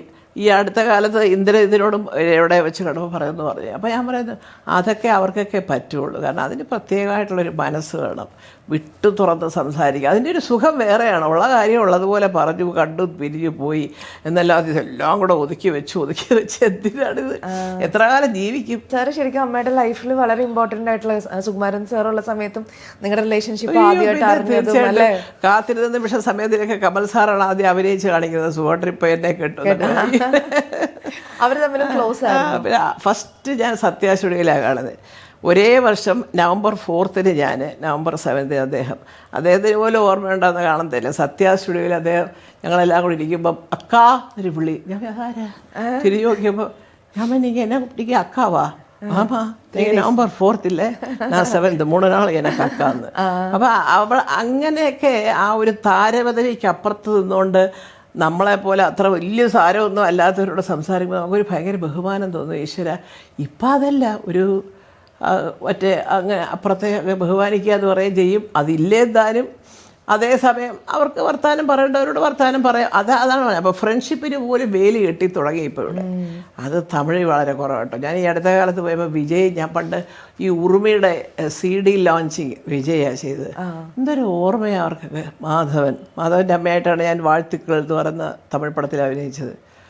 അവരൊക്കെ മല്ലിക ചേച്ചി എന്ന് പറഞ്ഞുകൊണ്ടുള്ള ആ ഓർമ്മയും ആ സ്നേഹവും ഒക്കെ അവർക്കൊക്കെ എപ്പോഴും ഉണ്ട്. അവർക്കൊന്നും വേറെ അത് മറച്ചു വെച്ചിട്ട് വേറെ കാണിക്കാനൊന്നും വലിയ പിടിയില്ല. അവിടെ കാണിക്കുമെന്ന് അറിയാം, എന്നോട് കാണിച്ചിട്ടില്ല. ഇല്ല, തമിഴ് ആക്ടേഴ്സ് ഒന്നുകൂടെ ഭയങ്കര ഹമ്പിൾ. തീർച്ചയായിട്ടും അതാണല്ലോ കൊച്ചു പിള്ളേർ വരെ എല്ലാവരെയും സാർ സാർ അല്ലേ. ഇപ്പം രാജുവിനെ പൃഥ്വിരാജ് സാർ പോലെ സിദ്ധാർത്ഥം എൻ്റെ പ്രസംഗം. അപ്പോൾ ഞാൻ വിചാരിച്ചു ഈശ്വര, അയ്യോ അവനെക്കാട്ടിൽ എത്രയോ പടം അഭിനയിച്ച ഒരു കുട്ടിയാണ് എല്ലാവരും. അതെ, വിജയ് സേതു. ഞാൻ വിജയ് സേതു ഒരു മലയാളം മറ്റേ ഗ്രാൻഡ് ഫാദറിലുണ്ട്. അതെ, അതിനകത്ത് തോന്നുന്നു. അതോ മറ്റേതിലോ മറ്റേ മൈക്രോ എന്താ ഒരു റേഡിയോ ജയറാമിൻ്റെ കൂടെ ഒരു പടം അഭിനയിച്ചില്ല അവള്. അതിനകത്ത് വിജയ് സേതുപതി ഉണ്ടായിരുന്നു. അപ്പം അങ്ങനത്തെ ഒരു ആർട്ടിസ്റ്റുകളുടെ ഒരു രീതി എന്ന് പറയാൻ എനിക്ക് തോന്നുന്നു അവിടെ ഉള്ളതെന്ന് തോന്നുന്നു. ഇന്നലെ വന്നവരെ വരെ സാറെന്ന് വിളിക്കുന്നത്, അയ്യോ ഇവിടെ തെറി വിളിക്കാതിരുന്നാൽ മതിയായിരുന്നു, സാറെന്നൊന്നും വിളിക്കണ്ട. ഈ മറ്റ് ഫിലിംസിൻ്റെ കാര്യം പറഞ്ഞപ്പോൾ അമ്മ ഞാൻ ഭയങ്കര ഇൻട്രസ്റ്റിംഗ് ആയിട്ട് എനിക്ക് തോന്നി. ഇപ്പം പൃഥ്വിരാജിൻ്റെ ഏറ്റവും ലേറ്റസ്റ്റ് ഫിലിം സർസമീൻ എന്ന് പറഞ്ഞിട്ട് ചിത്രം, ഒരു കാജലിന്റെ കൂടെയാണ് അഭിനയിക്കുന്നത്. 45 വർഷം മുന്നേ തളിരിട്ട കിനാക്കൾ എന്ന് പറഞ്ഞ ചിത്രത്തില് സെറ്റ് ഞാൻ പോയിട്ടുണ്ട്. അന്ന് ഈ പറഞ്ഞിട്ടുണ്ട് തനുജയാണെന്നൊക്കെ പറഞ്ഞപ്പോഴത്തേക്ക് ഞാൻ കണ്ടിട്ടില്ലാത്ത ഒരു ആർട്ടിസ്റ്റാണ്. അപ്പൊ സുഹൃത്തെപ്പോഴും വിളിക്കും, ഇവിടെ ചുമ്മാ ബോറടിക്കുന്നത് വെറുതെ വരാൻ പറയും. അപ്പം ഞാൻ പോയാലും ഒരു 1-2 ദിവസമൊക്കെ ഇരിക്കുള്ളൂ, പിന്നെ ഞാനിഞ്ഞ് പോരും. അപ്പം അങ്ങനെ ചെന്നപ്പോൾ ഞങ്ങളൊരു ദിവസം ഒന്നിച്ച് സംസാരിച്ച് ഒന്നിച്ച് ഫുഡൊക്കെ കഴിച്ച്. അപ്പോൾ ഇങ്ങനെ അതിനുശേഷം കുറച്ച് കാലം ഞങ്ങളൊരു ഈ പറഞ്ഞിട്ട് ഫോണിലൊക്കെ അങ്ങനെ ഒരു, അതിപ്പോൾ ജയാ ബച്ചനുമായിട്ട് അതെ കേട്ടോ. സത്യം എനിക്ക് ഭയങ്കര ബഹുമാനമാണ്. സുഹൃട്ടൻ KSFDCയുടെ ചെയർമാനായിരുന്നു. അപ്പം സുഹൃട്ടനാണ് ഈ IFFK കൊണ്ടുവന്നത്, international film festival of Kerala. First time ആദ്യത്തെ ഫെസ്റ്റിവൽ ഉദ്ഘാടനം ചെയ്തപ്പോൾ ജയാ ബച്ചൻ ഉണ്ടായിരുന്നു, മണിരത്നം സാറുണ്ടായിരുന്നു. അത് ലാസ്റ്റ് ഡേ CMൻ്റെ ഒരു ലഞ്ചിന് അമിതാഭ് ബച്ചൻ സാർ അദ്ദേഹം വന്നു. അപ്പോൾ ആ ഫോട്ടോ ഒക്കെ ഇവിടെ ഇരിപ്പുണ്ട്. ഉണ്ട്. അന്ന് ഈ മക്കളൊക്കെ കൊച്ചു കുട്ടികളാണ്. ഇപ്പം ഈവൻ ആ ഫോട്ടോയൊക്കെ അത് കണ്ടാലറിയാം, രാജുവിനൊക്കെ ഒരു 8-10 വയസ്സൊക്കെ ഉള്ളൂ. അപ്പോൾ അങ്ങനെ അവരെയൊക്കെ എനിക്ക് അന്നേ അറിയാം. അപ്പോൾ തനുജ എനിക്ക് ഈ പറഞ്ഞതിനോട് വളരെ ഒരു നല്ല രീതിയിൽ പെരുമാറുന്ന ഒരു ആർട്ടിസ്റ്റായിരുന്നു. അപ്പോൾ ഞാനും പറഞ്ഞു രാജു, ഞാനതിന് മുമ്പ് ഞാൻ അയച്ചു, ഞാൻ പറഞ്ഞു മോനെ അമ്മയ്ക്ക് ഭയങ്കര സന്തോഷം, അച്ഛനും അമ്മയും കൂടെ അഭിനയിച്ചു, ഇപ്പം മോളും മോനും കൂടെ അഭിനയിക്കുന്നത് കാണാൻ അമ്മയ്ക്ക് ഒരു. ഞാൻ പറഞ്ഞു അപ്പോഴാണ് ഫോട്ടോ ആരോ ഇട്ടത് ഇതൊക്കെ ഞാൻ കണ്ടായിരുന്നത്. അമ്മ ഇപ്പം മക്കളുടെ കാര്യം വരുന്ന സമയത്ത് പൃഥ്വിരാജും ഇന്ദ്രജിത്തും അവരുടെ ലവ് സ്റ്റോറിയൊക്കെ അമ്മ എല്ലാ ഇൻ്റർവ്യൂസിലും പറഞ്ഞിട്ടുണ്ട്. അവർ അവരുടെ ലൈഫ് പാർട്ട്നേഴ്സിനെ കണ്ടെത്തി. സുപ്രിയയിലും പൂർണിമയിലും അമ്മയുടെ ഏതൊക്കെ ക്വാളിറ്റീസാണ് അമ്മ കാണുന്നത് as A wife, A mom, entrepreneur? ഇതിൽ ഏതൊക്കെ അമ്മയുടെ സ്വഭാവങ്ങൾ അവരിൽ കാണാറുണ്ട്? അതിന് സത്യസന്ധമായിട്ടൊരു കാര്യം പറയാം, 2 മക്കൾക്കും 2 സ്വഭാവമുണ്ട്. ഒന്നാമത് കാരണം രാജു എങ്ങനെയാണെന്ന് വെച്ചാൽ അവൻ്റെ കാര്യങ്ങൾ പക്കയാണ്. അത് അഭിനയമാവട്ടെ, സംവിധാനമാവട്ടെ, പ്രൊഡക്ഷൻ ആവട്ടെ, എന്താവട്ടെ, അവനത് കറക്റ്റായിട്ട് പ്ലാൻ ചെയ്യണം.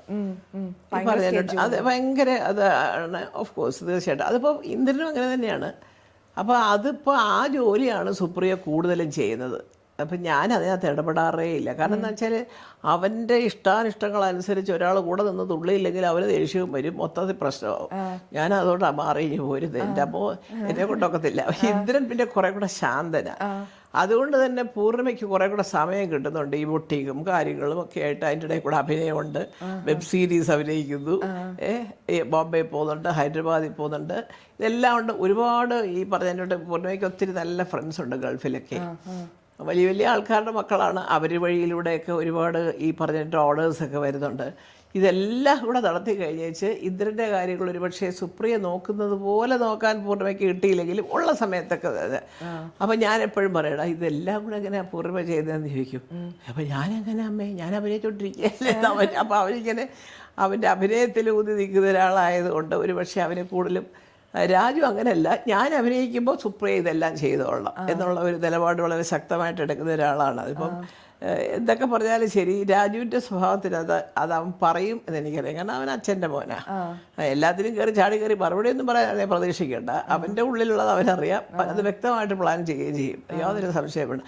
ആ പ്ലാനിങ്ങിന് 100% സുപ്രിയ ഈ പറയുന്നതിനോട്ട് ചെയ്യേണ്ട കാര്യങ്ങൾ ചെയ്തിരിക്കും. എന്നല്ലാതെ രാജു അറിയാതെ സുപ്രിയ എന്ന് പറയുന്നത് വളരെ അത്ര പ്രസക്തമല്ല. രാജു അറിയാതൊന്നും ചെയ്യത്തില്ല. പക്ഷേ നമുക്ക് ചിലർ ചോദിക്കും, അയ്യോ ചേച്ചി ഇങ്ങനെ പറഞ്ഞു, നമ്മൾ രാജേട്ടനോട് ചോദിക്കാതെ സുപ്രിയ ചേച്ചി കയറിയൊക്കെ പറയുമോ?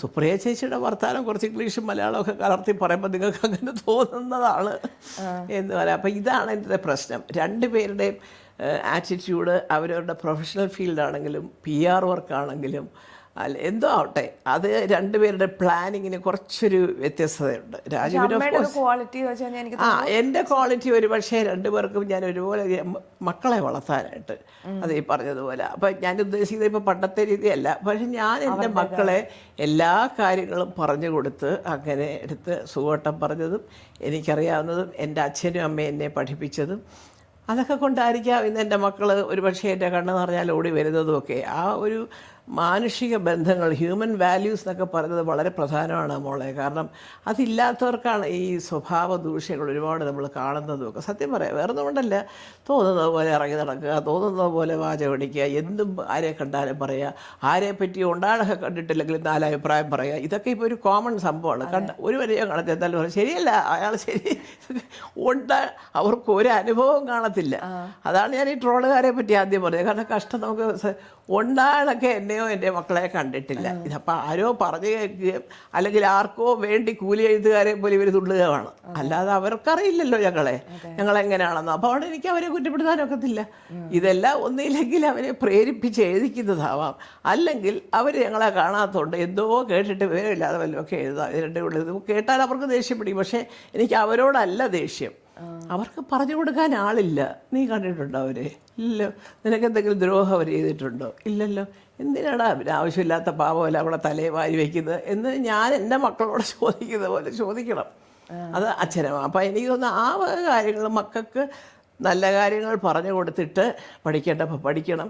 ഏതായാലും ഇതെൻ്റെ രണ്ട് മക്കളും എപ്പോഴും എല്ലാം A+ നല്ല മാർക്കോട് കൂടിയൊക്കെ പാസ്സാവുന്ന കുഞ്ഞുങ്ങളാണ്. ആലിബിന് ഓഫ് കോഴ്സ് ഇപ്പോൾ ബോംബെയിലാണ്. അവിടെ ഈ പറഞ്ഞിട്ട് എല്ലാത്തിനും അവളും അതെ അത്യാവശ്യം വളരെ ചെറുപ്പത്തിലെ എഴുതുകയൊക്കെ ചെയ്യും. ചെറിയ ചെറിയ സംഭവങ്ങളൊക്കെ എഴുതാനും എന്തെങ്കിലും കണ്ടു കഴിഞ്ഞാൽ അതിനെക്കുറിച്ച് എഴുതാനൊക്കെ അവൾക്ക് വലിയ താല്പര്യമാണ്. അപ്പം അതുകൊണ്ട് അതൊക്കെ അവരുടെ ഒരു ട്രെയിനിങ് തന്നെയായിരിക്കും. അല്ലാതെ ഈ അച്ഛന്മാർ രണ്ടുപേരും അവിടെ ഇരുന്ന് എഴുതിക്കുന്നതാ, അതൊക്കെ അമ്മമാർ രണ്ടുപേരും തന്നെ. അപ്പം മക്കളെ ആ രീതിക്ക് കൊണ്ടുപോകുന്നതിനകത്ത് ഒരു പക്ഷേ സുഖേട്ടൻ എന്നോട് പറഞ്ഞു തന്നിട്ടുള്ളത് പോലെയൊക്കെ തന്നെ അവരും ചെയ്യുന്നുണ്ട്. തീർച്ചയായിട്ടും ഉണ്ട്. അമ്മ ലാസ്റ്റ് ഒരു കാര്യം, ഇപ്പോൾ എൻ്റെ ഷോയുടെ പേര് ഞാൻ വിടമാട്ടിയെന്ന്. ഒരു പോസിറ്റീവായിട്ടുള്ള ഒരു ഇതിൽ പറയുകയാണെങ്കിൽ അമ്മയുടെ ലൈഫിൽ ഇനി ഞാൻ വിടമാട്ടിയ ഒരു മൊമെന്റ് എപ്പോഴായിരിക്കും ഉണ്ടായിട്ടുള്ളത്? ഞാൻ വിടമാട്ടെ എന്നുള്ളത് ഞാൻ വന്നപ്പോൾ അത് പറയും എന്തോന്നിന് പറയണമെന്നുള്ളതാണ്. അയ്യോ, ഞാൻ വിടമാട്ടെ എൻ്റെ ജീവിതത്തിൽ ഇപ്പം ഈ അടുത്ത കാലത്താണ് തോന്നിയത്. എൻ്റെ കുഞ്ഞിനെ അനാവശ്യമായിട്ട് ഇല്ലാത്ത കഥയുണ്ടാക്കി ശുദ്ധ നുണ വരുത്താൻ പറഞ്ഞപ്പോൾ ഡേയ് ഞാൻ വിടമാട്ടെ എന്ന് പറഞ്ഞിറങ്ങിയത് ഇപ്പോഴാണ്. അതുവരെ ഞാൻ ഇറങ്ങിയിട്ടില്ല, സത്യം പറയാം. കാരണം അത് അത്രയ്ക്ക് എനിക്ക് പബ്ലിക് റെസ്പോൺസ് വന്നു. ചേച്ചി എന്താ ഉണ്ടായിരിക്കുന്നത്? അവർ സാധനത്തിലേക്ക് ചേച്ചി പറയും എന്താ ഈ പറയുന്നതൊക്കെ, രാജു ആരാധന ഞങ്ങൾക്കൊക്കെ അറിഞ്ഞൂടെ എന്ന് അവർ പറഞ്ഞിട്ടുള്ള പാർട്ടിയിലുള്ള പ്രമുഖർ പോലും എന്നോട് ആവശ്യപ്പെട്ടു. ചേച്ചി പറയണം, ചേച്ചി പറയാതിരിക്കരുത്, എന്താന്ന് പറഞ്ഞാൽ ഞങ്ങൾക്ക് അറിഞ്ഞൂടെ, ആ വീട്ടിലെപ്പോൾ വന്ന് കയറിയാലും ചിരിച്ചുകൊണ്ടിരിക്കുക, അപ്പോൾ ചായ കുടിച്ചിട്ടുള്ളവരാണ് ഞങ്ങളൊക്കെ. ചേച്ചിയെ പറ്റിയാണോ ഇങ്ങനെ പറഞ്ഞത്, ചേച്ചിയുടെ മോനെ പറ്റി അതവർക്ക് അറിയാൻ വയ്യാഞ്ഞിട്ടാണ് എന്ന് പറഞ്ഞിട്ട് അപ്പം ഞാൻ ഓഹോ ഇത്രയും പേര് പറയുമ്പോൾ ഇവർ ഉണ്ടായിരുന്നാൽ ശരിയാകത്തില്ല, എന്താ ഞാൻ പറയാം എന്ന് പറഞ്ഞതുപോലെ ഞാൻ വിടമാട്ടെ. ഇനി വിടാതിരിക്കാനുള്ള വേറെ ഉണ്ട്, അത് പറയട്ടെ, ഇപ്പം പറയും. ശരി അമ്മ. അപ്പം ഇതമ്മ തീരുന്നതിന് മുന്നേ ബുക്ക് ഓഫ് വിടമാട്ടയാണ്. ഇത് ഞാൻ അമ്മേനെ കാണിച്ചു തന്നിട്ടുണ്ടായിരുന്നു. ഇതിൽ ആക്ച്വലി ലാസ്റ്റ് വരുന്ന ഗസ്റ്റ് അടുത്ത ആൾക്ക് വേണ്ടി ഒരു ചോദ്യം ചോദിക്കും. അപ്പൊ അമ്മ അതിനുള്ള ഉത്തരവും അടുത്ത് ആരാന്ന് എനിക്ക് അറിയില്ല, അടുത്ത ഒരു ഗസ്റ്റിന് വേണ്ടിയുള്ള ഒരു നമ്മുടെ മനസ്സിൽ എന്തോ ഞാൻ എഴുതാം. അമ്മ പറഞ്ഞു ഇതിനകത്ത് ചോദിച്ചത് ഉണ്ണി PS മേക്കപ്പ് ആർട്ടിസ്റ്റ് ആണ് ലാസ്റ്റ് വന്നത്. അപ്പൊ ഉണ്ണി ചോദിച്ചിരിക്കുന്നത് അമ്മയ്ക്ക് വെക്കേഷനൊക്കെ പോകുമ്പോൾ അമ്മ ഒരു മൗണ്ടൻ പേഴ്സൺ ആണോ അതോ സീ പേഴ്സൺ ആണോ? അമ്മയ്ക്ക് മൗണ്ടൻസ് കാണുന്നതാണ് ഇഷ്ടം അതോ കടല്? അങ്ങനെ ഇഷ്ടത്തിനെ കുറിച്ചാണോ ചോദിക്കുന്നത്? എന്തും ചോദിക്കാവോ? അല്ല, അമ്മ ഇതിനുള്ള ഉത്തരം തന്നിട്ട് അമ്മയ്ക്ക് എന്ത് വേണല്ലോ അടുത്ത ആളോട്. മൗണ്ടൻസ് ആണോ അല്ലെങ്കിൽ കടലാണോ കാണുന്ന ഇഷ്ടം? വെക്കേഷനൊക്കെ ഇപ്പൊ അമ്മയ്ക്കൊരു ഹോളിഡേ പോവാണെ അമ്മ മറ്റേ ഹിൽ സ്റ്റേഷൻ പോലെ മലകളും? അല്ല, എനിക്ക് സ്വന്തമായിട്ട് ഹിൽ സ്റ്റേഷനിൽ ഒരു വീടുണ്ടായിരുന്നുള്ള കാന്തല്ലൂർ എന്ന് പറയുന്ന സ്ഥലത്ത്, മൂന്നാർ. അപ്പം എനിക്കത് ഇഷ്ടമാണ്. അത് ഭയങ്കര വെള്ളച്ചാട്ടവും, അത് ഞങ്ങൾ ആ വെള്ളത്തിൽ നിന്ന് പൈപ്പ് എടുത്ത് ഞങ്ങളുടെ വീട്ടിൽ ടാങ്ക് ഓവർഹെഡ് ടാങ്ക് വെച്ച് ബാത്റൂമിലേക്കൊക്കെ വെള്ളമൊക്കെ അതിലത് എന്തൊരു തണുത്ത വെള്ളം അതല്ല, നല്ല അതേ ഇഷ്ടമാണ്. ഹിൽ സ്റ്റേഷൻ മൗണ്ടൻ പേഴ്സൺ അപ്പം അല്ലേ? ഞാൻ എഴുതട്ടെ, ഹിൽ സ്റ്റേഷനിൽ പോകുന്നതാണ് ഇഷ്ടം. അടുത്ത ആൾക്കുള്ളൊരു ചോദ്യം അമ്മ എന്താ എഴുതാം? അടുത്ത ആൾക്കുള്ള ചോദ്യം, അല്ല ഇപ്പോൾ ഒരു നിലവിൽ ഒരുപാട് ചർച്ച ചെയ്യപ്പെടുന്ന ഒരു വിഷയമാണ് വിമൻസ് എംപവർമെൻറ്റ്. ഈ സ്ത്രീ ശാക്തീകരണം എന്ന് പറയുന്നത്. എന്താണ് അവരുടെ അഭിപ്രായം അതിനെക്കുറിച്ച്? ഈ പറയുന്ന പ്രസംഗങ്ങളും വാചകടി കസരത്തുകളും അല്ലാതെ എന്തെങ്കിലും വിമൻസ് എംപവർമെന്റ് ഈ നാട്ടിൽ നടക്കുമെന്ന് വിശ്വാസമുണ്ടോ? അതേ ഉള്ളൂ. ഒരു സ്ത്രീ വല്ലതിന് ഇറങ്ങിയ ആടിച്ചിടിച്ച് താഴെ ഇടാനാണ് നോക്കുന്നത്. ഇവരൊക്കെ തന്നെ നാളെ മൈക്കിക്കൂടെ വിമൻസ് എംപവർമെന്റിന്റെ കാര്യം പറയുകയും ചെയ്യും. ഞാൻ ഇംഗ്ലീഷിൽ എഴുതുക, കാരണം എനിക്കത് കുറച്ചുകൂടെ എളുപ്പത്തിൽ എഴുതാൻ പറ്റും. Lately a lot of discussions about women's empowerment. ഞാൻ ശരിക്കും തമാശ പറഞ്ഞാലോ, കാരണം ഞാൻ പൂജപ്പുര ഒരു ഹോസ്പിറ്റൽ ഉണ്ടായിരുന്നു, ഇവിടെ നൃത്താലയ എന്നും പറഞ്ഞു. അവിടെ ചെല്ലുമ്പോൾ അതിപ്പോൾ ഈ സർക്കാർ വരുമ്പോഴൊന്നും അല്ല, അത് ഞാൻ പറയുന്നില്ല. കാരണം അവിടെ ചെല്ലുമ്പോൾ സർജിക്കൽ ട്രോളി ഇല്ല, പിന്നെ അനലൈസർ ഇല്ല, അതില്ല, ഇതില്ല, മറ്റേയില്ല. ഞാൻ സുഖോട്ടിൻ്റെ പേരിലുള്ള ട്രസ്റ്റില്ല ഹോസ്പിറ്റലിൽ വാങ്ങിച്ചു കൊടുത്തിട്ടുണ്ട്. അവിടെ അന്ന് അവർ എഴുതി വയ്ക്കുകയൊക്കെ ചെയ്തു. ഞാൻ പറഞ്ഞു എഴുതി വയ്ക്കാൻ വാങ്ങിച്ചു തന്നല്ല, ഇതൊക്കെ അത്യാവശ്യം. അതേപോലെ തൈക്കാട്ട് ഈ ആസ്മ വരുന്ന കുഞ്ഞുങ്ങൾക്ക് നെബുലൈസേഴ്സ് ഇല്ലായിരുന്നു. അങ്ങനെ എന്തെല്ലാം എത്രയോ കാലങ്ങൾക്ക് ഇപ്പോൾ എനിക്കതൊരു 10 കൊല്ലം കണ്ട് മുമ്പൊക്കെ കണ്ട ഞാനിതൊക്കെ. അപ്പോൾ ഇതിനുടനെ മന്ത്രി രാജിവെക്കാന്ന് പറഞ്ഞത് അതെനിക്ക് മനസ്സിലാവുന്നില്ല. ഈ മന്ത്രി അല്ലായിരുന്നു, വേറൊരു മന്ത്രിയാണ് അവിടെ പോയി നോക്കിയെങ്കിൽ ഇടിഞ്ഞ കെട്ടിടം തിരിഞ്ഞു പോയിരിക്കുമോ? ഇല്ലല്ലോ, പഴക്കം ചെല്ലുമ്പോൾ. പക്ഷേ അത് ചാണ്ടിത് സാറിൻ്റെ മകൻ പറഞ്ഞ പോലെ നമ്മൾ അതിനുള്ള പ്രിക്കോഷൻസ് മഴക്കാലത്തിന് മുമ്പേ എടുക്കുക. അതിപ്പോൾ അവർ പറയുന്നത് എഴുതി എന്നൊക്കെ പറയുന്നതിൽ ഏതോ ഒരു ചാനലിൽ മന്ത്രിസഭ മേയിൽ കൂടിയതിൻ്റെയൊക്കെ കണ്ടു. പക്ഷേ അപ്പോൾ അതിൻ്റെ എല്ലാവർക്കും അതിനകത്തൊരു കാരണമുണ്ട്. ഞാൻ ചോദിക്കട്ടെ, ഇപ്പോൾ ഈ ചാനൽ ഇന്നലെ ഞാൻ കണ്ടു 24 വേണമെന്ന് തോന്നുന്നു, എന്തോ ഒരു ലൈവത്തോൺ എന്ന് പറഞ്ഞ് പഴയ ഹോസ്പിറ്റൽ വേറെ ഏതൊരു കാണിക്കുന്നത്. അതൊക്കെയാണ് ചെയ്യേണ്ടത്. സത്യം പറയാം, എനിക്ക് ഈ ചാനലുകാരോടൊരു അപേക്ഷയുണ്ട്. ഈ ഡിബേറ്റ് അവറും ഈ എന്തുവാ എഡിറ്റേഴ്സ് അവർക്ക് ഒന്ന് വെട്ടിക്കുറയ്ക്കുക. ചുമ്മാ അടി അടി അടി അടി. ഞാനിപ്പോൾ കാണാറില്ല ഒന്നും. എന്തൊരു ബഹളമാണ്. ഈവൻ അവരുടെ ആൾക്കാരുടെ ഇരുന്ന് സംസാരിക്കുന്ന സംഭവങ്ങൾ പോലും അവർ തമ്മിൽ തർക്കമാണ്. ഇത് ആർക്കറിയണമെന്നാണ് ഇവരുടെ തർക്കം. Nobody is interested. അത് കാണാറില്ല ഞങ്ങളാരും. അപ്പോൾ അതുകൊണ്ടാണ് ഞാൻ പറഞ്ഞത്. അപ്പം ഞാൻ പക്ഷേ എന്ന് വിചാരിച്ച് രാഷ്ട്രീയം വേണ്ടെന്നല്ല കേട്ടോ, രാഷ്ട്രീയം എല്ലാ ചാനലിലും പറയണം, അത് പറയേണ്ട കാര്യങ്ങൾ പറയണം. പക്ഷേ ഇത് ഞാൻ നല്ല പറഞ്ഞത് ഒരു ഇലക്ഷൻ വന്ന് നിലമ്പൂര് ഒരാഴ്ച അതുകൊണ്ട് നേരം വെളുത്ത് നമ്മൾ ഇത് ഷൂട്ടിങ്ങിൽ അത് TV നോക്കാം എന്ന് പറഞ്ഞാണ് ഒരാളിങ്ങനെ ഇത് പറയാമോ? നോക്കും ഇവൻ എന്തോ ചെയ്യട്ടെ, വോട്ടെണ്ണുമ്പോൾ അറിയാമല്ലോ ആര് ജയിച്ചത്, അല്ലേ? അനാവശ്യമായിട്ട് സമയം. അതിന് പകരം എല്ലാ സ്ഥലങ്ങളിലും MLA-യോ MP-യോ പഞ്ചായത്ത് പ്രസിഡൻറ്റോ ഒക്കെ ഉണ്ട്. അവരെ വെച്ചിട്ട് ഇങ്ങനെയുള്ള സർവേ നടത്തുക ചാനലുകാർ. എന്നിട്ട് അത് നിങ്ങൾ സബ്മിറ്റ് ചെയ്തതോടൊപ്പം തന്നെ ജനങ്ങളെ സപ്പോർട്ട് ചെയ്തുകൊണ്ട് ചാനലിൽ കൊടുക്കുക. ഇന്ന കാര്യങ്ങൾ ചെയ്തില്ലെങ്കിൽ ഈ വക സംഭവങ്ങൾ അപകടത്തിലാണ്. അപ്പോൾ അവരോടെങ്കിലും നമുക്കൊക്കെ ഒരു സ്നേഹം തോന്നത്തില്ലേ? ഇതെല്ലാവരും സംഭവിച്ചു കഴിഞ്ഞിട്ട് അവിടെ ചെല്ലുക, ക്യാമറയുമായിട്ട് ഇവർ ഇരുന്നുകൊണ്ടാണ്, ഇവരില്ലായിരുന്നെങ്കിൽ കെട്ടിടം വീഴത്തില്ലായിരുന്നു എന്നൊക്കെ പറഞ്ഞ് വിട്ടുതരങ്ങൾ പറയുന്നതോടെ എനിക്ക് യോജിപ്പില്ല. അതിപ്പോൾ നാളെ മറ്റേ മന്ത്രിസഭ വന്നാലും അതെ, വേറൊരു പാർട്ടി ഭരിച്ചാലും ചിലപ്പോൾ ഇതിലും വലിയ കെട്ടിടം പൊഴിഞ്ഞിരിക്കും. അപ്പോൾ എന്ത് ചെയ്യും? ഉടനെ മന്ത്രിയാണ് പൊളിച്ചത് പറയും. അതല്ല. അപ്പോൾ അതിൻ്റെ സംഭവം പെശകിയതെടാന്ന് വെച്ചാൽ ഈ മെയിൻ്റനൻസ് വർക്കിനെ പറ്റി ഒരു സർവേ നടത്തുക, ഓഡിറ്റിങ് എന്താണെന്ന് വെച്ചാൽ അത് എല്ലാവരും ശ്രദ്ധിക്കുക എന്നുള്ളതാണ് എൻ്റെ ഒരു വിനീതമായ അപേക്ഷ. അതിന് ചാനലുകാർ സമയം കളയണം. അവർ തമ്മിലിരുന്ന് തർക്കിക്കുന്നതൊന്നും കേൾക്കാനായിട്ട് ഏത് ജനത, ഇവിടെ മനുഷ്യന് ജീവിക്കാൻ നിവൃത്തിയില്ലാത്ത സമയത്ത് ഓരോ ടെൻഷനാണ് ഒക്കെ നമ്മൾ കാണുന്നതും പത്രത്തിൽ വായിക്കുന്നതും ഒക്കെ. അതിൻ്റെ ഇടയ്ക്ക് ഇതൊന്നും ആർക്കും കാണാൻ വലിയ താല്പര്യമില്ല. അപ്പോൾ നമ്മൾ പ്രധാന ന്യൂസ് കാണും, എല്ലാ ചാനലിലെയും അതിൻ്റെ ഹെഡ്ലൈൻസൊക്കെ കാണും. പിന്നെ അല്ലാതെ എന്തെങ്കിലും വല്ല ലൈവോ ഇതുപോലെ കളികളൊക്കെ വരുമ്പോൾ അതൊക്കെ നോക്കും. ഇത്രയേ ഉള്ളൂ ഇപ്പോൾ TV-യുടെ ജോലി. അതാണ് ഈവൻ അവർ സമ്മതിക്കുമെന്ന് എനിക്കറിയത്തില്ല. പല TV-യുടെയും ഒരു മാർക്കറ്റിംഗ് സംഭവങ്ങളും മൊത്തത്തിൽ അവരുടെ നിലവിലുള്ള ആ ഒരു പണ്ടുണ്ടായിരുന്ന ആ സ്റ്റാൻഡേർഡ് അതൊക്കെ ഒരുപാട് മാറിപ്പോയി. ഓവർ പൊളിറ്റിക്സ് വന്നാലും അത് ഇവരെല്ലാവരും എയിം ചെയ്തത് ഉള്ളി ഈ രാഷ്ട്രീയക്കാരെ അതല്ല കേട്ടോ. അതിനുപരിയായിട്ട് എത്രയോ പേര് സാധാരണക്കാർ. എനിക്ക് നല്ല വിശ്വാസമുണ്ട്. ഞാനിപ്പോൾ ഒരു സ്ഥലത്ത് പോയിട്ട് ഇങ്ങനെയാണ് ചേച്ചി എന്ന് പറഞ്ഞാൽ ആ 100 പേരിൽ ഒരു 25 പേര് ഞാൻ പറയുന്നത് ശരിയാണെന്ന്. അപ്പം അങ്ങനെ പറഞ്ഞ് മനസ്സിലാക്കാനായിട്ട് ചാനലുകാർ ശ്രമിക്കണം. ഇങ്ങനെയൊക്കെയാണ് നിങ്ങൾ പറയണം, ഞങ്ങൾ നിങ്ങളുടെ കൂടെ നിൽക്കാം, ഞങ്ങളിത് ചാനലിൽ കാണിക്കാം. ഇന്നലെ എനിക്ക് വലിയ സന്തോഷം തോന്നി. ശ്രീകണ്ഠനാഥൻ്റെ 24-ൽ ഞാൻ കണ്ടു ഇങ്ങനെ അവിടെ ഒരു ഹോസ്പിറ്റലിൽ കിടക്കുന്നു, ഇവിടെ ഒരു ഹോസ്പിറ്റലിൽ പോയി അതൊക്കെ കാണിക്കട്ടെ. അപ്പോൾ അത് ഇമ്മീഡിയറ്റായിട്ട് അതിൻ്റെ ഒരു ലിസ്റ്റ് എടുത്ത് അതായത് കൺസേൺഡ് വകുപ്പിൻ്റെ മന്ത്രിക്ക് കൊടുക്കുക. എന്നിട്ട് അവർ ഞങ്ങളിത് അന്നേ പറഞ്ഞതാ എന്ന് പറയാനുള്ള ഒരു ചാൻസ് കിട്ടുന്നത് നഷ്ടപ്പെടുത്തുന്നതിന് അതിന് പകരം ഇപ്പോൾ ഇരിക്കുന്ന ഒരു സ്ത്രീയാണെന്നും പറഞ്ഞ് പിന്നെ കാണിക്കുന്നതിന് ഞാനൊരൊറ്റ കാര്യം ചോദിച്ച് ഞാനും അവസാനിപ്പിക്കാം.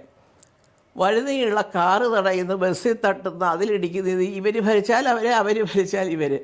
ഈ ബഹളം കാണിക്കുന്ന ഓരോരുത്തരും ഒരു 10 രൂപ വെച്ച് ഒരു ബക്കറ്റിലിടാൻ പറഞ്ഞിട്ട്, ബക്കറ്റ് പിരിവ് ശരി, ഇടതുപക്ഷം എന്ന് പറയുന്നത് എനിക്ക് അറിഞ്ഞുകൂടാ, വലതുപക്ഷമാണ് ഇനി വേറെ ചരുവത്തിലാണോ എന്ന് പറഞ്ഞുകൂടാ, പോട്ടെ. ആളാം വീതം ഏത് പക്ഷമാണെങ്കിലും ഒരു 10 രൂപ പോക്കറ്റിൽ നിന്ന് എടുത്തിട്ടാൽ തന്നെ ഇപ്പം ആ മരിച്ചുപോയ ആ അമ്മയ്ക്ക് അല്ല അവരുടെ മകളുടെ പഠിത്തത് എന്ന് പറഞ്ഞാൽ നല്ലൊരു തുക കിട്ടത്തില്ലേ? അത് വയ്യ, നശിപ്പിക്കാനേ അറിയാവോ എല്ലാവർക്കും. ആ കാറിന് കല്ലെറിയുക, ബസ്സിന് കല്ലെറിയുക, പോലീസ് ജീപ്പിന്. പോലീസുകാരെന്തായി പറഞ്ഞത്? ഏത് സർക്കാർ ഭരിച്ചാലും അവർക്ക് വേണ്ടപ്പെട്ട രീതിയിൽ അവർ പറയുന്നത് അനുസരിക്കുക എന്നുള്ളത് ചില ഒരു വിഭാഗം പോലീസുകാർക്ക് ചെയ്യേണ്ടി വരും. അതിപ്പോൾ ഇവർക്കില്ലേ, ചാനലുകാർക്കില്ലേ? അവരുടെ തലപ്പത്തിരിക്കുന്നവർ പറയുന്നതിന് അപ്പുറത്ത് വേറെ വല്ലതും ചെയ്യാൻ പറ്റുമോ അവർക്ക്? അത് വേണ്ട, അത് അവിടെ വിട്ടേരെ എന്ന് മാനേജ്മെൻറ്റ് പറഞ്ഞാൽ ചെയ്ത് നോക്കുള്ളൂ. അപ്പം നമ്മളും അങ്ങനെയല്ലേ? ഇപ്പോൾ ഒരു സിനിമയിൽ ചെന്നു സംവിധായകൻ ചേച്ചി ആ ഡയലോഗ് വേണ്ട കേട്ടോ, വേണ്ട, തീർന്നു. അപ്പോൾ എന്ന് പറയുന്ന പോലെ ഈ നശിപ്പിക്കാൻ ഇറങ്ങിത്തിരിക്കുമ്പോൾ നിങ്ങൾ ചെയ്യേണ്ടത് ഒരു ബക്കറ്റോ ഒരു പാത്രമോ ഒരു പെട്ടിയോ ഡെപ്പയോ എന്തോ വെച്ചിട്ട് ആളൊന്നൊക്കെ വീട്ടിൽ നിന്ന് ഈ വഴുതികളെ നിന്ന് നാരങ്ങാവെള്ളം ചായ കുടിച്ച് കാശ് കളയുന്നതിന് പകരം 10 രൂപ വെച്ചിടുക. ഒരു 500 പേര് ഇറങ്ങിയാൽ തന്നെ 5000 ആയില്ലേ? അങ്ങനെ ഓരോ സ്ഥലത്തും എല്ലാ ജില്ലയിലും സമരമാണ്. എങ്ങനെ പോയാലും ഒരു 1 ലക്ഷം രൂപ ഉണ്ടാക്കി നിങ്ങൾ വിദ്യാർത്ഥി സംഘടനകൾ കൊണ്ട് കൊടുത്തെന്ന് പറഞ്ഞു നോക്കണം. എന്ത് സന്തോഷമായിരിക്കും ആ വീട്ടുകാർക്കും എല്ലാവർക്കും. അതെ, പിന്നെ നമ്മളൊക്കെ ഇപ്പം ആ കുട്ടി ഇത് കയറിയുണ്ടെങ്കിൽ എനിക്കൊന്നും അത് ഈ ക്യാമറയുടെ മുമ്പ് വെച്ച് വല്ലതും ചെയ്യും. വേറെ കൊണ്ടല്ല, ഞാൻ അത്രയ്ക്ക് വലിയൊരു ഫിഗറല്ല. ഇപ്പോൾ നാളെ സിനിമാക്കാർക്ക് വലിയ താരങ്ങൾക്കൊക്കെ അങ്ങനെയൊക്കെ ചെയ്യാം. എനിക്ക് കൊടുക്കേണ്ടത് ഞാൻ കൊടുക്കും. അതിനിപ്പോൾ ആരുടെ സഹായമോ എൻ്റെ പുറകെ ആരും വരണമെന്നൊന്നും എനിക്കില്ല. ഞാൻ അങ്ങനെ കൊടുക്കാറുണ്ട്, കൊടുത്തിട്ടുമുണ്ട്, എല്ലാവർക്കും അറിയാതെ. അപ്പോൾ അതുകൊണ്ട് ഞാൻ പറഞ്ഞത്, എൻ്റെ പൊന്നു പിള്ളേർ, നിങ്ങളിങ്ങനെ നാട്ടിലെ പൊതുസ്വത്ത് നശിപ്പിക്കാതെ. ബസ്സെന്നൊക്കെ പറയുന്ന ഒരു മന്ത്രി വാങ്ങിച്ചിട്ടതല്ല ഇവിടെ, അല്ലേ? ബസ് എറിഞ്ഞാലും കാർ എറിഞ്ഞാലും അത് ഒരു നമ്മുടെ ഖജനാവിൽ നിന്നുള്ള പൈസയ്ക്കകത്ത് ചിലവാക്കുന്ന സാധനമാണ്. അപ്പം രാജ്യസ്നേഹിയാണെന്ന് സ്വയം പറഞ്ഞാൽ പോരാ, അതും കൂടെ ഒക്കെ സംരക്ഷിക്കാൻ എല്ലാവരും ബാധ്യസ്ഥരാണല്ലേ? 10 രൂപ വെച്ച് നിങ്ങൾ പിരിവെടുക്കുക സമരം ചെയ്തിടത്ത്. ഈ പൈസ വീട്ടിൽ കൊണ്ട് കൊടുക്കാൻ ഒരു അപേക്ഷയാണേ പറഞ്ഞാൽ. lately a lot of discussions about women's empowerment. What's your opinion എന്ന് ചോദിച്ചാൽ opinion about women's empowerment. Do you think that it is വളരെ സീരിയസ് ആയിട്ട് കൺസിഡർ ചെയ്യുന്നുണ്ടോ ഇന്നത്തെ സമൂഹം? Do you think that it is being seriously considered by today's society? സൊസൈറ്റിയിൽ നിന്ന് ഇപ്പോൾ പൊളിറ്റീഷ്യൻസ് എന്നല്ല, ആണുങ്ങൾ ഓവർ റൂൾ ചെയ്തൊരു സമയത്താണ് നമ്മൾ ജീവിക്കുന്നത്. ഒപ്പൊക്കെ ഇട്ട് തരാം, അത്ര എഴുതുമ്പോഴത്തേക്ക് എനിക്ക് കൈ കഴിക്കും.